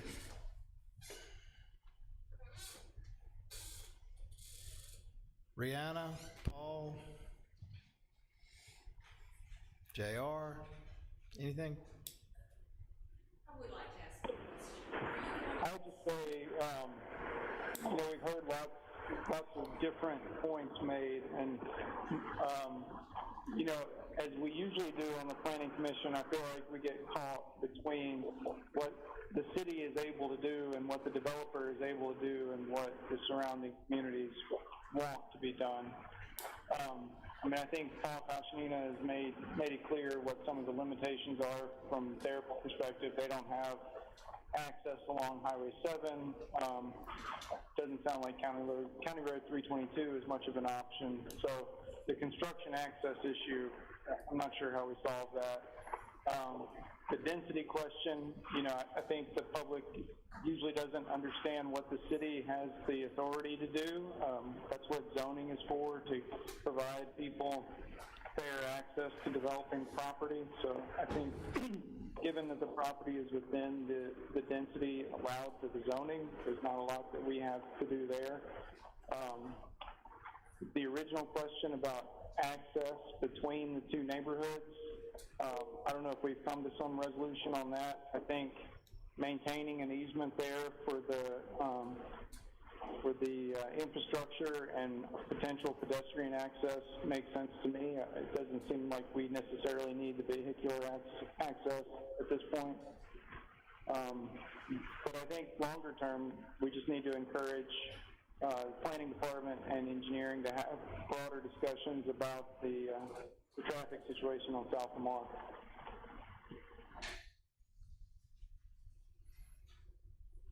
Thank you, JR. Yes, ma'am.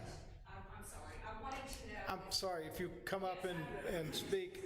I'm loud enough. I'm sorry, we've got people watching online. Okay. If you'll. I'm Martha Scott, and I Yes, live in ma'am. South Oaks, and I wanted to know if you are going to consider tabling this, or if you're going to have a vote tonight. Ma'am, we'll see what motions are made. That's all I can tell you. Okay, well, I don't want to hold people up, but I've got plenty to say too. And Yes, ma'am. Just a couple of things. Please. I have also traveled that road for 23 years from South Oaks into town, And we've watched the Oxford Commons kind of just exploded as we used to pass trees. Okay. I drove through that this morning and rode up in there, and I look at all the vacant, the building and the vacancies, still going on. I wanted to know if your traffic study took into account the assisted living facility, which is not completed, and the traffic that will add, all of the vacant and the building going on back in Oxford Farms. And if you drive that way, all you need to do is look up, and it's pretty intense. And I wanted to talk about the vacancy rate in this town. I wanted to ask how much those houses, the single-family houses, will sell for, because we've, the Vision 2037 talked a lot about affordable housing in this town. And it's just, again, we talk about a lot of the people that work here can't afford to live here. So these are all... I'm glad to think of that kudzu going away, but 500 trees is a lot of trees. And fine that you can plant them. It takes 20 years before the benefits of trees, you feel the benefits.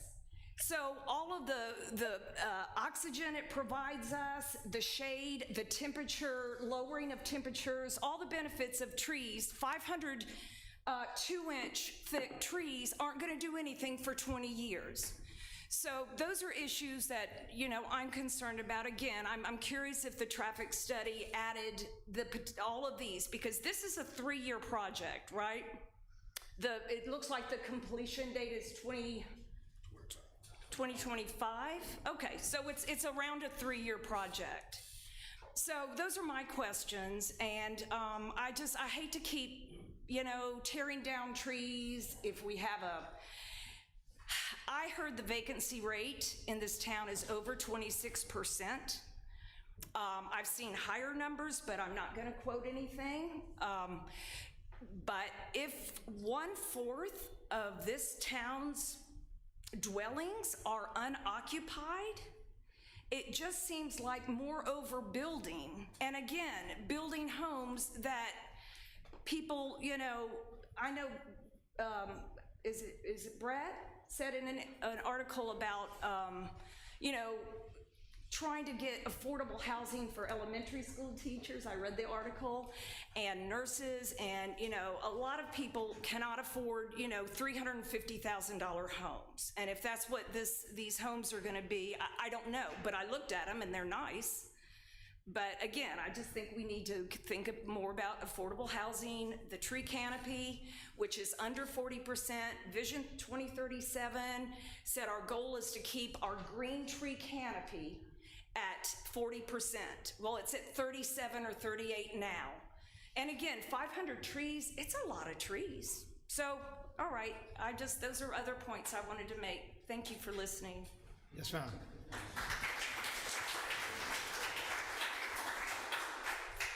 Can I say something? I want to reiterate some things that JR said. Some of y'all may not have been able to hear him or understand, but things like the occupancy rate, I don't know what the occupancy rate is, but we don't get to vote on occupancy rate tonight. That's not what we can decide on with this case. Obviously, there's a lot of traffic problems on South Lamar. Nobody is going to dispute that. We can't fix those tonight. There's a little bit of disparity to me in what people want, because you don't want, seems like most people, the developer and most people here, don't want the connection between the two. However, it would provide a way for people to get out to Highway 7, if it were. But that's what you're saying. You don't want either one. So, but anyway, and there's, like I'm saying, we can't fix all of that. But what we are here to decide is this particular case. And as far as occupancy, as far as density and the traffic on South Lamar and so on, it is zoned what it's zoned. And we're not undoing that tonight. So that's not what we're voting on tonight, is what is going to happen to the traffic on South Lamar. We certainly need to work on that, and I think our engineering department and our planning department does work on that, and I think everybody has heard the concerns about it. but this developer has the right to develop this property within the zoning. And that's the way it is. Now, whether it's connected to the other, that's something to discuss and whatever, but how many bedrooms are there and how much they cost is not something that we can change. He's entitled to do that. If I could just speak briefly to that point, I think the Hang on, Paul, excuse me, one sec. So, Mr. Freeland, would like to speak and. Yeah, I appreciate your. Okay, yeah, I apologize. I cannot see the photo. I know. I cannot see the standing. Ms. Riddell, the issue of the connecting is if we connected those two, that would run all that traffic through.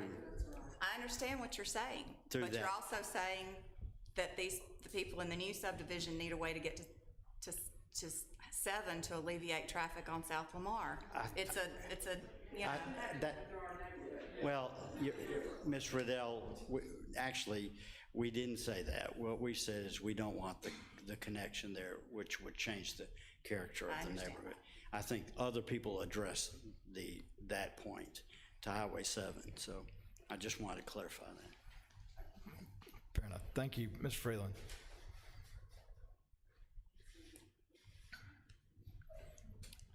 Yes, sir. Yes, sir. What is the current zoning on the property? Would someone I'm going to let Ben speak to that. Thank you. Yeah, it is, it's zoned traditional neighborhood business. There's a portion of it is traditional neighborhood business, a portion of it is neighborhood residential, and a portion of it is traditional suburban residential. Yep.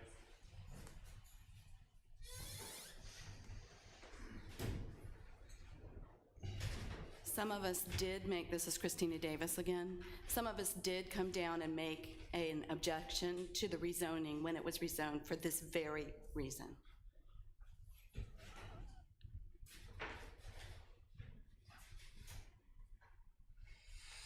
And we will be If I could just make one more statement, you know, again, this property is zoned, as Ben just said, a combination of traditional neighborhood business, neighborhood residential, and traditional suburban residential. This proposed development is less dense than any of those zoning requirements allow. And to the point of tabling this decision tonight, I think there is really no justifiable reason for that. We've provided all the submittals, all the studies, all the data that the city requires for development of this nature. It's been available to the public for weeks, more than a month, I would say. And I think there's been ample time to study this material that's been submitted by the public, and any questions that are still remaining, we can certainly address tonight. All right. Thank you. Seeing no other hands, hearing no other questions, I'll entertain a motion that anyone, member of the board, would like to make. So keep in mind that 28. I'm sorry. Let me back up. I'll entertain a motion any member of the board would like to take on 2868, the approval for the preliminary and final plat.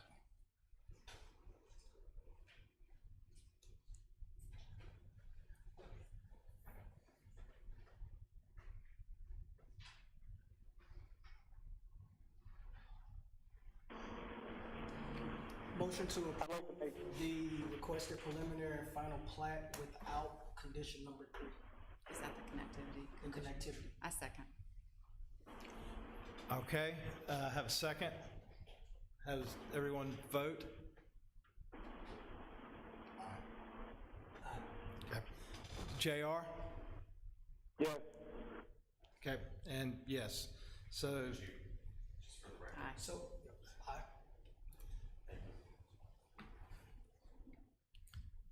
all right.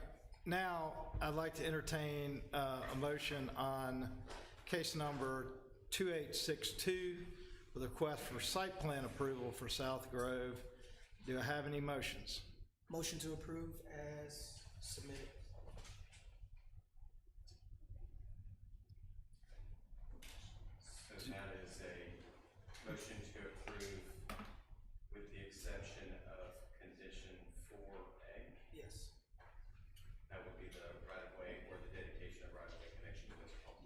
But including all the other recommendations?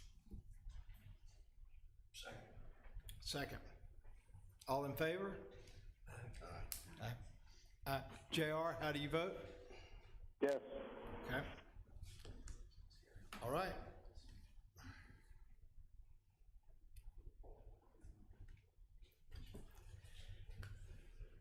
Now, if we will move on to our next case. Motion carries. Yeah. Yes, you may. Thank you. Thank you, Ms. Freeland. Thank you all. Yeah, go get it.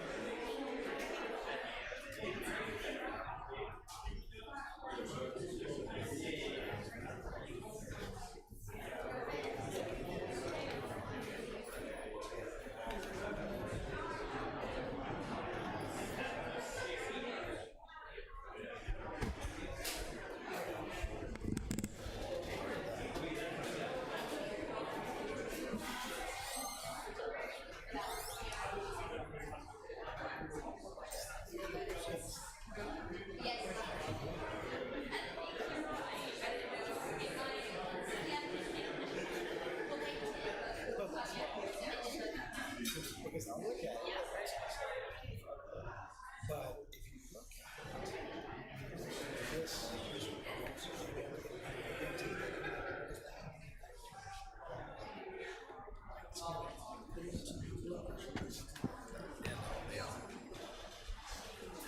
all right. Oh.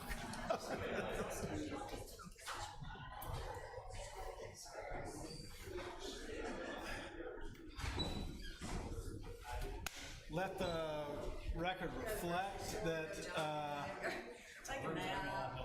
that our chair has returned.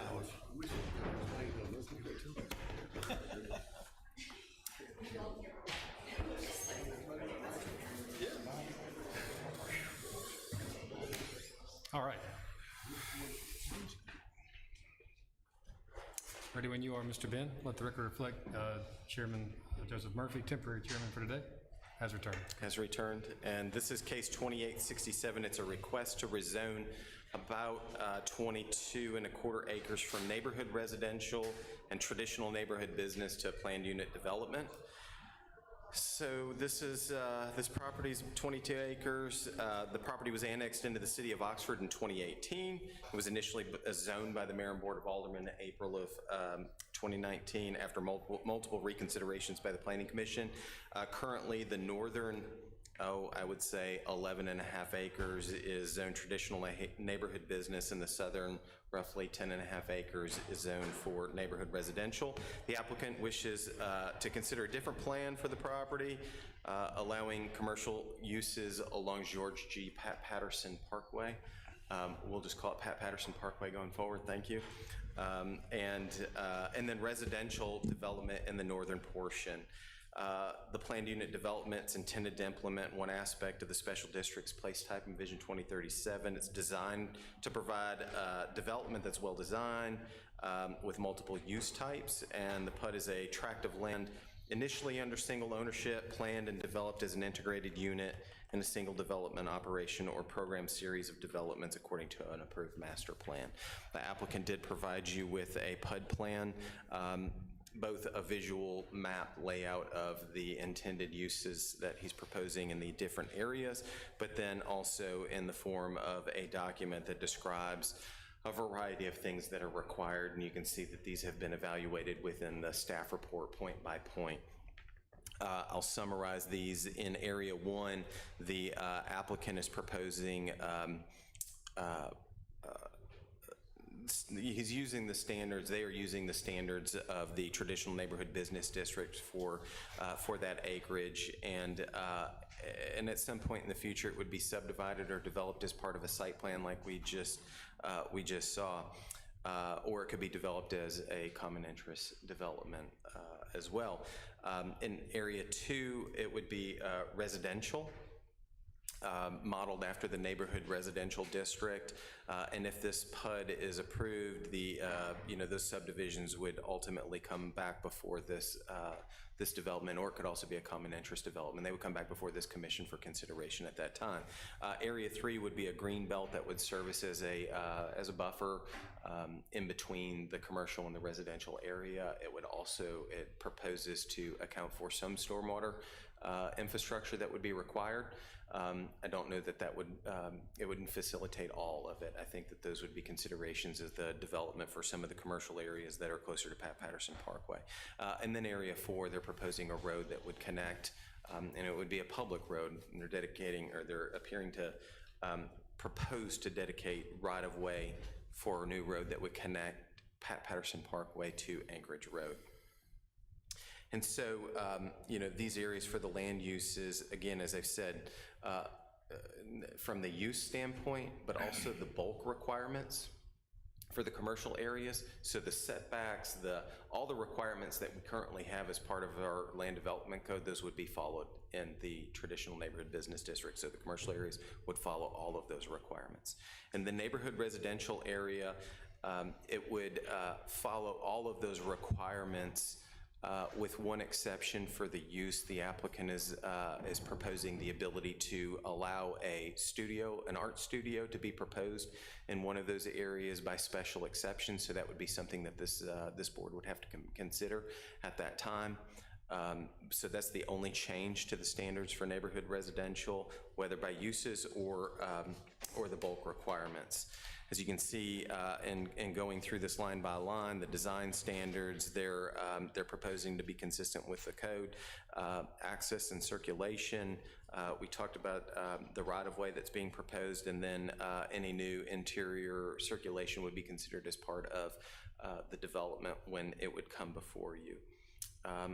The report discusses the landscaping and screening, signage. They are proposing a master signage plan that would be proposed, or they will comply with the signage requirements of the code. I believe that's how it was stated.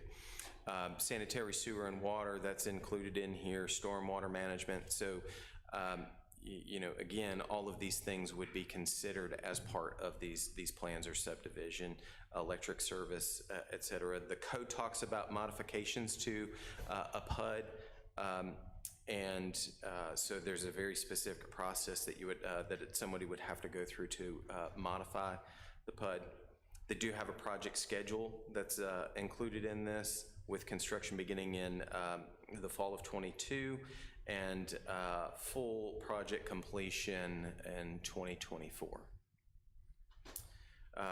Again, they have a note inside the PUD plan that acknowledges that the Land Development Code compliance, that it's their intent to comply with all the requirements of the Land Development Code. If there was an asterisk or something that was left out, their intent is to comply with all of those requirements. And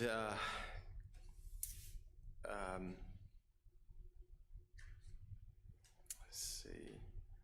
Again, line by line evaluation of this requirement in comparison to what needs to be provided is included in here. Engineering did provide comments. The need for public road connection between West Oxford Loop and Anchorage Road was identified during the site plan review process for Keystone Cottages Phase 4. There's a case report linked in here. At that time, the property owner requested that the streets in the particular development remain private as designed due to the type of development, but concurred with the creation of a future public street and property owned nearby. It was stated in 2367 that the exact location alignment and the width of the dedicated right-of-way will be agreed upon in the future. And subsequently, the construction of Pat Patterson Parkway has since completed, with design curb cut locations for each property owner. The new roadway proposed in the attached documents do not seem to be using one of the approved and constructed access locations. The curb cut locations and therefore placement of the proposed street will need to be determined during the site plan process, and may change the layout shown in the PUD documents. Additional curb cuts beyond those currently existing on the roadway will not be approved. It may be that the existing curb cut locations can be removed and relocated, but an engineering analysis will be required before that is done, and requirements related to traffic, water, sewer, and other infrastructure will as always, be evaluated as part of the site plan review process or the subdivision process. Now, I've included in here the requirements for a rezoning. This was not a mistake. The applicant, there is a requirement to provide change in need, change in the character of the neighborhood and a public need, even for a PUD rezoning. The applicant contends that when the city initially planned the zoning of this property, Pat Patterson Parkway was not constructed and the area was largely undeveloped. And since that time, sale and subdivision of property has occurred, some development has taken place, and then also Pat Patterson Parkway has since completed and opened. A large amount of residential development has occurred in the area with little to no commercial development occurring. Given the current geometry of the PUD property, coupled with the overarching need for the commercial and mixed-use development in the traditional neighborhoods, the relocation of the rezoning is consistent with the ideology, goals, and objectives as set forth in the approved comprehensive plan. The development of the PUD will spur much-needed neighborhood-oriented development. And providing a commercial business center and development will provide much needed goods and services to the area and help in facilitating the transition of the area to a traditional neighborhood as set forth in the comprehensive plan. Staff believes that this proposal is conceptually aligned with portions of Vision 2037 that encourages mixed-use development at certain locations adjoining major roadways. There is change in that the intent of the property has changed ownership, and there is need in that the commercial uses are limited along the stretch of Pat Patterson Parkway. The proposal, this is our recommendation, staff's recommendation, is the proposal is for a smaller planned unit development that is being proposed to provide residential potential along Anchorage Road that already is developed primarily as residential or with larger residential developments. So it's, homes that are already there, or then there's larger developments through that road, and to concentrate the commercial activity along Pat Patterson Parkway while limiting the residential development to the Anchorage portion of the property. Approval of the zoning is with the understanding that further discussion of the exact location of the street and potential relocation of the curb cuts will be considered during the site plan review process. So staff recommends approval of the master plan with the exception of the following elements. If the commission should wish to recommend approval, with the PUD being modified, these conditions, these are the conditions of approval. Uses are limited to T&B and neighborhood residential districts with the art studio by special exception and the NR only. And in that instance, then the bulk requirements of the T&B district would apply. That's similar to, I think, some developments that have come before this commission by special exception in residential districts. Requirements related to the location of a proposed street, curb cuts, traffic, water, sewer, and other infrastructure will be evaluated during the site plan review process in compliance with the land development code and all other elements of the PUD not specified in the PUD plan. Sorry. Thank you, Ben. A quick reminder, we are only contemplating a recommendation to the board of Alderman and Mayor. So that's right. Like our normal. I'm John Granberry. On behalf of the applicant is here to speak with you. Before sure. John gets up and make sure there was a PUD hadn't been approved. They're trying to rezone it and then get a PUD approved. So they're trying to rezone it to a PUD. So the underlying zoning would remain. And flip the zoning of the two sections is what I kind of understand. Correct. Okay. The underlying zoning would remain, but the PUD would go on top of the zoning, and the requirements of this document, this PUD plan, would then be what we would evaluate for any project that would come forth. It's consistent with, we have several PUDs in Oxford. Most recently, the Planning Commission considered Leslie Court and approved that. It's a residential and commercial PUD off of Highway 30. Oxford Commons is a planned unit development. Yeah, I get that. What my concern is I don't want to open ourselves up to, because it's pretty tough to get something. I mean, I've read the case law on the rezoning. It's clear it's not a mistake, and then the change in circumstances. And what I don't want to open us up to is anytime somebody wants to rezone something, they just designated a PUD and say, all right, now that it's a PUD, we're gonna flip things around here. Does that make sense? I understand what you're saying, yes. Is that what we're doing in here? I think they're proposing a PUD plan for the entire property. That would be a integrated cohesive development, which is very, very much what the PUD plan allows for. Okay. Kirk, you're correct that you have to treat this as you would any other rezoning. We didn't traditionally consider PUD designations to be rezoning, but the Supreme Court told us, 7 or 8 years ago, that we need to do that. So part of your exercise tonight is to go through those factors and determine whether the change in need has been met. Okay. Thank you, Paul. That's just. Okay. Any more comments or questions, I guess, before we open it up from the commission? I think John wanted to speak. Sure. Yep.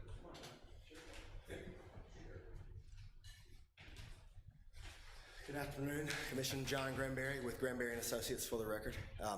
Yeah, Ben pretty much outlined, I guess the difference between this and a rezoning would probably be the plan that we are outlining for development instead of just putting lines on a paper. We're planning to develop it in a certain pattern and way that conforms to, the 2037 vision, comprehensive plan. So that's really the difference in our mind of why we didn't just go with a straight rezoning. Now the city can see what we are planning. Okay. But overall, yeah, Ben laid it out. As it exists today, there is commercial zone, fronts, all the way through to Anchorage, and we feel like with all the residential development that's occurred along Anchorage Road in the past 10 years, that there's no commercial back there. There would be no point in having a gas station or something that was not in the character of the neighborhood, that exists today. So that's the reason for the change in the zoning lines. There was some questions about the right-of-way, and I did change the PUD document to read access road right-of-way. I don't know if it was kind of a last-minute change, but because of the street and the location of the street, we know we're gonna have to work in the site plan approval process with the city to determine that location, and we didn't know if all of it would be a public street or not, or if a section of it would be, just depending on the overall transportation plans of the city. So I did change that to read access road right of way in case that it was designated as a private street and our only connection to Anchorage. To Anchorage and to Patterson Parkway. So. Thank you, John. Thank you. Any questions specifically from the commission for Mr. John or in general? Anybody from the audience here with us today? As well as those online. Chairman Rigby, you have any questions, sir?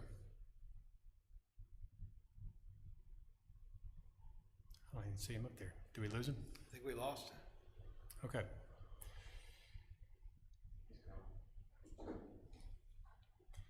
Okay, if there's no questions or further comment, I would entertain a motion on the submission before us today. Again, this is a reminder, this is just a recommendation to the Mayor and Board of Aldermen for everything that's been stated so far at this point. I would move that we grant the rezoning from neighborhood residential and conditional neighborhood to planned unit development with the conditions that were stipulated by the planning department. Recommendation. It's a recommendation, we're not approving. Recommendation, yeah. I'll do a quick restate for the record. Well, actually, will you do a quick restate for the record just so we're all clear? That we recommend that the approximately 22.21 acres be rezoned from neighborhood residential and traditional neighborhood business to planned unit development with the stipulations that the planning department noted in their recommendation. Is there a second recommendation? Thank you. All those in favor, please say aye. Aye. Aye. I think the vote was unanimous for the record. Thank you all. Thank you, sir.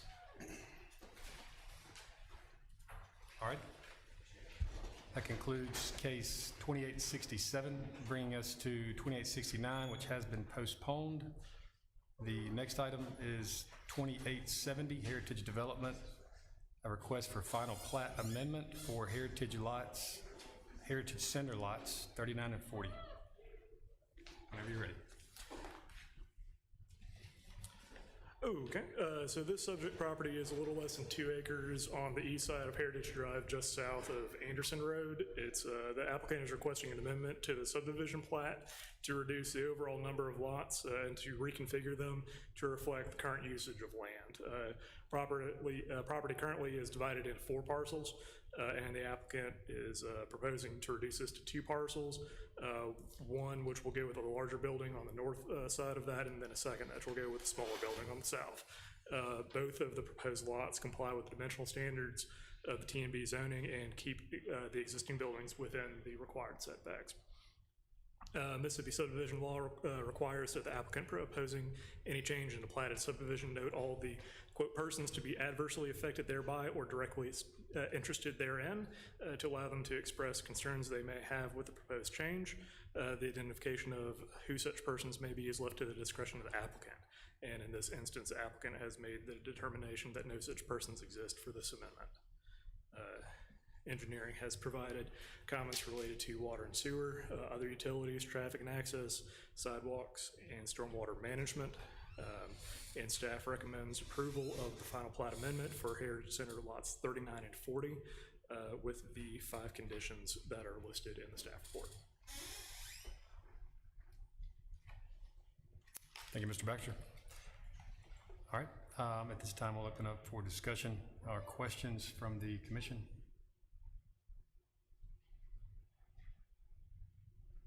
Seeing none, we would also entertain any questions or comments from the public that's sitting here with us today.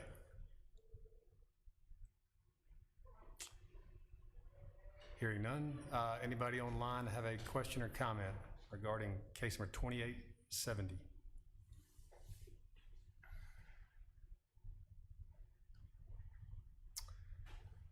Hearing none, entertain a motion on case 2870.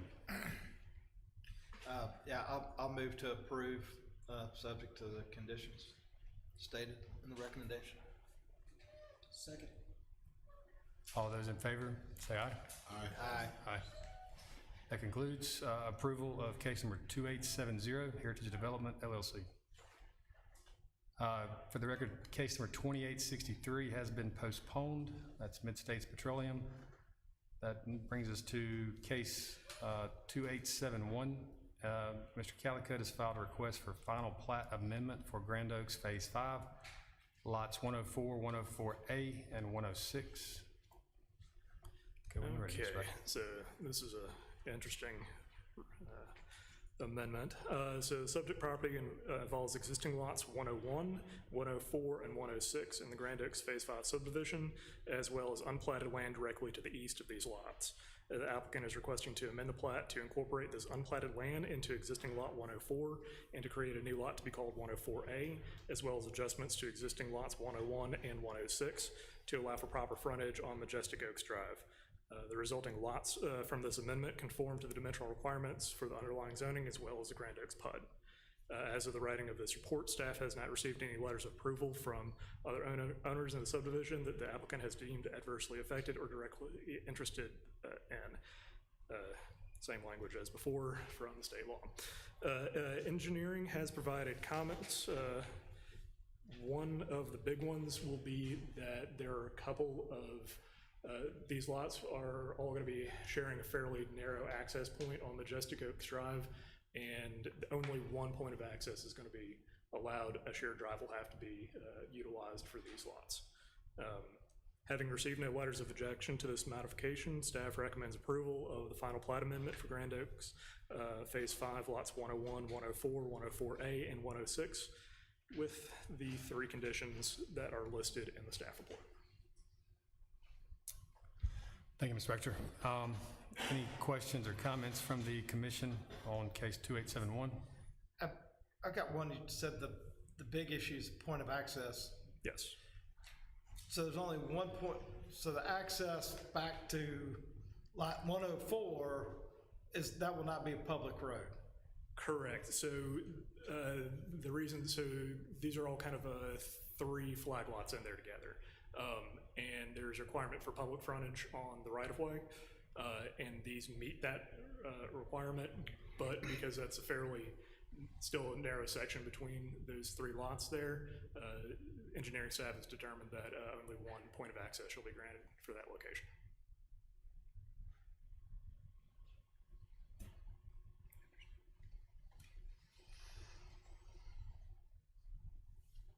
Any further comment, Commissioner Mullin?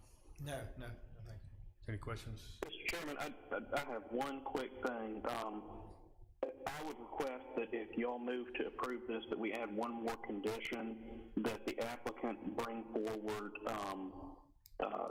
signatures of persons adversely affected or directly interested. I understand that nobody has objected to date, but we do need to have some kind of statement on the record that the folks who were identified in the statute have signed off on it.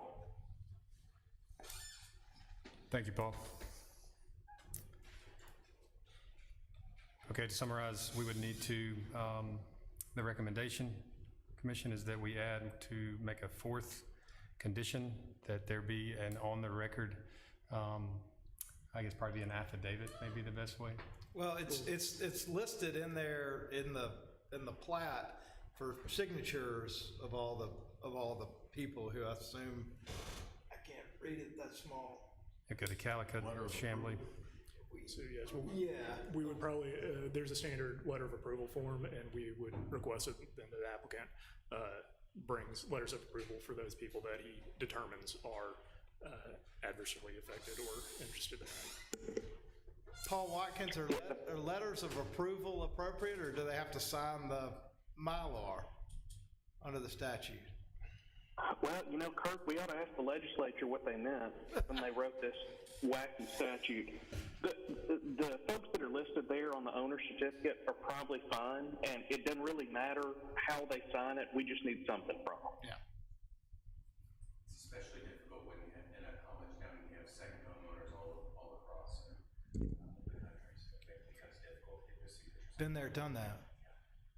Typically, any lot that adjoins it are the people that are affected. There's 2 of them on their lot. The Cove cars or 2 other lots that are kind of in that area, and I don't see their names. Okay. I don't see that they've opposed to it, but those typically, when we do one of these, Yeah. it's any lot that touches that lot. So it looks like I have the Fraser Love or Love Bianco's, CB Holdings. Yeah, based on. Okay. What's up? Yeah.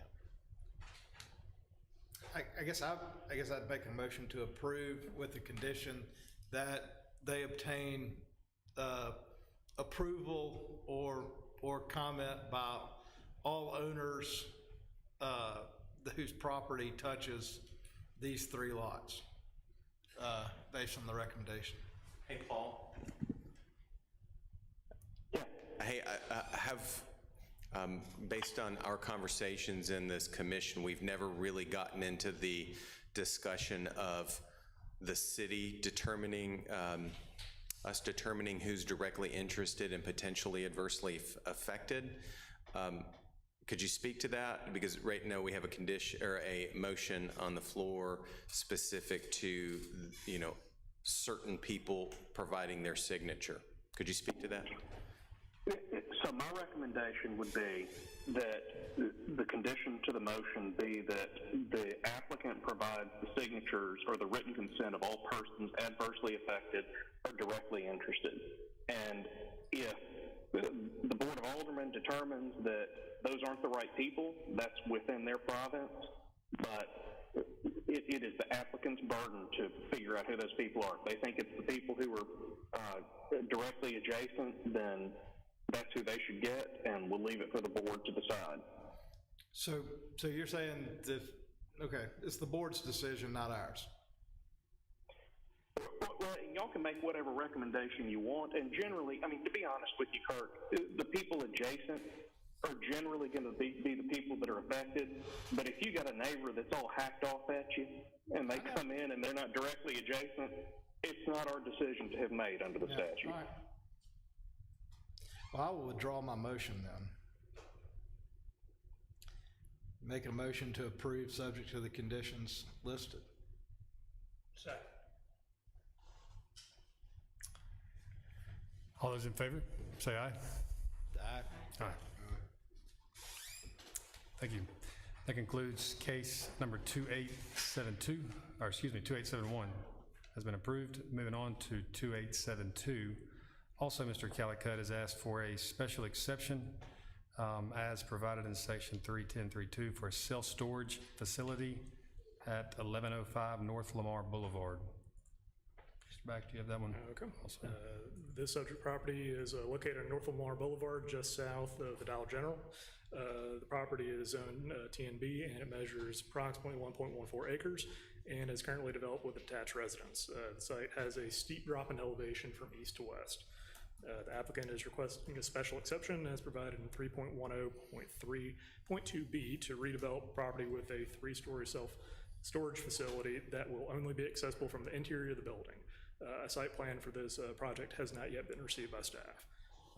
In the TNB district, a self-storage facility is able to be requested by a special exception. However, it is limited to no exterior direct access to the storage units when they're an interior element of a mixed-use commercial building. The design and materials of the proposed building is very similar to the recently approved building between South Mart and Jeff Davis. The proposed building will be 3 stories with a basement that is partially exposed on the northwest corner. The proposal does indicate that all the storage units will be accessed from the interior of the building, and submittal indicates a sales office on the ground floor with another office area that includes a conference room, 2 offices, a break room, and a reception area on the 3rd floor. The included elevations indicate a similar architectural style to the approved plan for the Jeff Davis storage units. And it should be noted that any rooftop-mounted equipment shall require a parapet or screen wall on all sides that is as tall as the equipment. Landscaping is roughly shown on the plan, including the required 50-foot buffer between the building and the estate residential properties to the west. Foundation plantings and edge plantings are indicated towards North Lamar. And staff recommends approval of the requested special exception with the condition that approval is for the plan as submitted. And the applicant's engineer is here if you have any questions. Thank you, Mr. Baxter. Any questions or comments from the commission?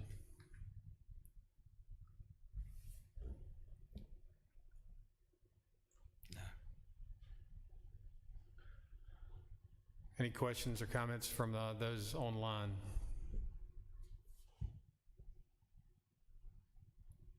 Anybody from the general public here? Again, this is case number 2872. Hearing none, we'll entertain a motion. Motion to approve is submitted. Second. Thank you. All those in favor, vote aye. Aye. I'm gonna vote nay. Nay. No. Let the record reflect, Commissioner Milam voted nay. All others voted yea. That concludes case number 2872 is approved. Our last public hearing is case number 2873. The Grove on North Lamar has filed a request for a special exception as provided in section 267 TNB structure height, and then also a special exception from section 267 TNB first floor residential for the property located at 1000 North Lamar Boulevard. Okay, so the subject property. The record reflect, Commissioner,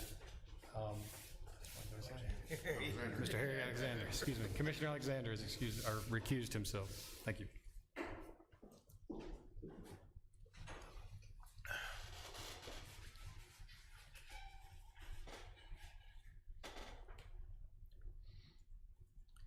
Okay, so the subject property is about 2.5 acres at the Savannah Square development at the intersection of North Lamar and Pleasant Drive. The site previously housed local color and 2 detached dwellings. The applicant is proposing to construct 2 additional buildings, a building A fronting North Lamar that'll have a little over 9,000 square feet of ground floor commercial and 3 floors of residential units. And Building B, which would be fronting Pleasant Drive, that would have 3 floors of residential units. The applicant is requesting 2 separate special exceptions. The first for Building A is a request to allow a 4th floor, and the second for Building B is a request for the use of ground floor residential. For the first request for Building A, it's proposed at 4 stories and 46 feet tall. 4-story buildings are a special exception in the T&B district when the use does not adjoin an existing estate residential or suburban residential development. Additionally, section 5.6.1.3 requires that buildings over 3 stories tall recess or step back 1.2 feet for every additional foot of height. The building roof slopes back at about 1.2 to 1 ratio, which the applicant states will present a 3-story facade towards North Lamar. And while this is not the traditional way that we normally see buildings meeting their requirement, staff believes that this meets the spirit of the LDC and prevents the building from looming over top of the street. Staff believes that 4 stories is appropriate at this particular portion of North Lamar, and staff recommends approval of this request with a condition that approval is for the plan as submitted. I don't know if y'all want to vote on one and then hear the second one, or hear them both at the same time. They're both presented at the same time, and knock it out. All right. Okay. Building B is proposed at 3 stories, fully residential units, and first floor residential use is allowed by special exception in the T&B district. The applicant states that this building is in the heart of the residential portions of Savannah Square and would not be an appropriate location for commercial. Commercial is being provided on North Lamar with Building A. Staff agrees with the applicant that this is an appropriate location for first floor residential, as it is across from the street from existing residential units and away from the main commercial quarter. And staff recommends approval of that requested special exception with the condition that approval is for the plan as submitted. Thank you, Mr. Baxter. We'll do questions and comments though separately in case there's a need to notate. All right, so questions, comments from the commission regarding the structure height. How many stories and how tall is the Morgan building? Morgan building is 3 stories. I'm not sure about the height because they've got that tall roof and that, whatever they call it, on top of it. I'm not sure what it is, Judy. Do we have any 4-story buildings on North Lamar? Bacon? Graduate. You said that, forgive my ignorance, you said that one way people, I guess, reduce the presence of it is 1 to 2, and they do it, I don't understand. So generally when we see people meeting this requirement, it will be if your height is up here and you're down here for your 3rd story, they will take all of the 1.2 to get all of the 1 foot of height. In this case, they're sloping back at a direct slope. Okay. As opposed to a big step back. Okay.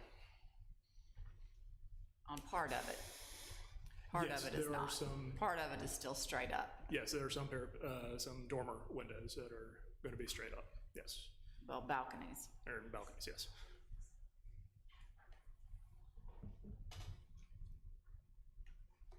But it should be noted those balconies are going to be somewhat open. They present, I believe, more like porches than full flat-fronted faces. Remind me, what are the conditions that need to be met for a special exception? So the criteria for granting a special exception.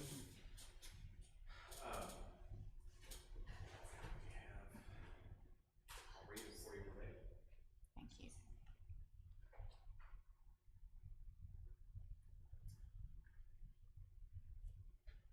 And the applicants are in the audience too, in case they wanted to speak to anything. Well, and my other question that someone may know while Ben's looking at that is, how close to the road are we? Is it about the same as the Morgan? I believe so. Yeah. Okay.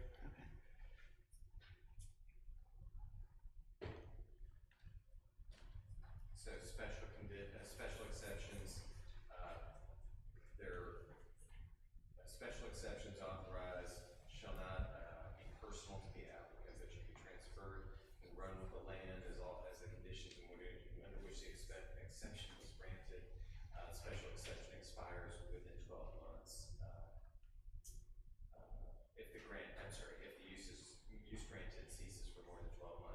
Granting special exception, the planning commission may prescribe appropriate conditions and safeguards in conformity to the ordinance. Violation of these safeguards will be, punishable under the, penalty provision. Planning commission may prescribe a time limit which the action for the special exception is required shall be done. If they don't meet that timeline, then they'll have 18 months and it'll expire if they don't hold any permits. Planning commission may make a finding that is empowered under the section of this ordinance describing the application to grant special exception, and that granting that the special exception will not adversely affect public interest. If a specific time is not set, the special exception will expire. So considering any special exception, the planning commission must determine whether to approve or request a special exception within the conditions or safeguards. So there's nothing like that says meet these conditions for it. Correct.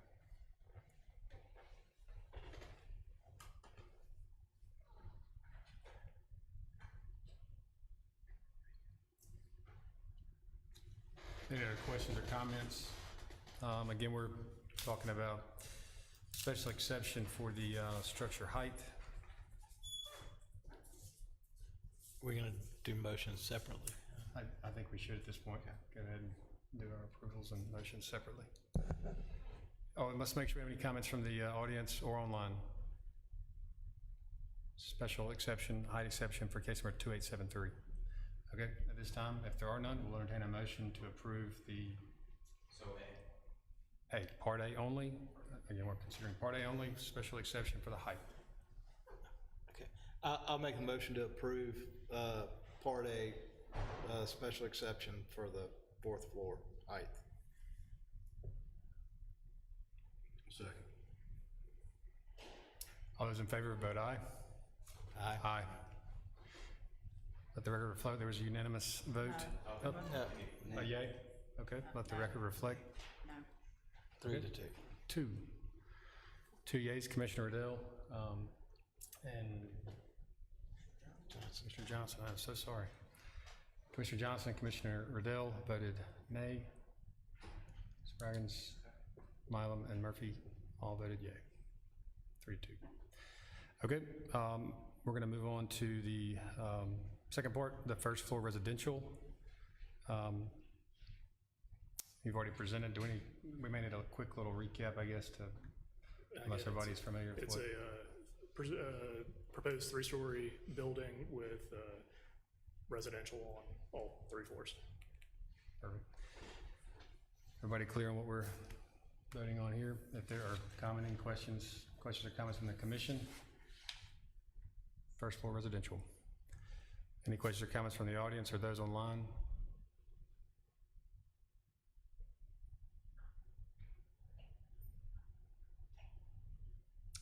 If there are no questions or comments, we'll entertain a motion on the first floor residential. Case number 2873. I'll make a motion to approve Section B for residential on the 1st floor. Second. Okay, we have a motion and a second for first floor residential on Section B, case number 2873. All those in favor, vote yay. Yay. Yay.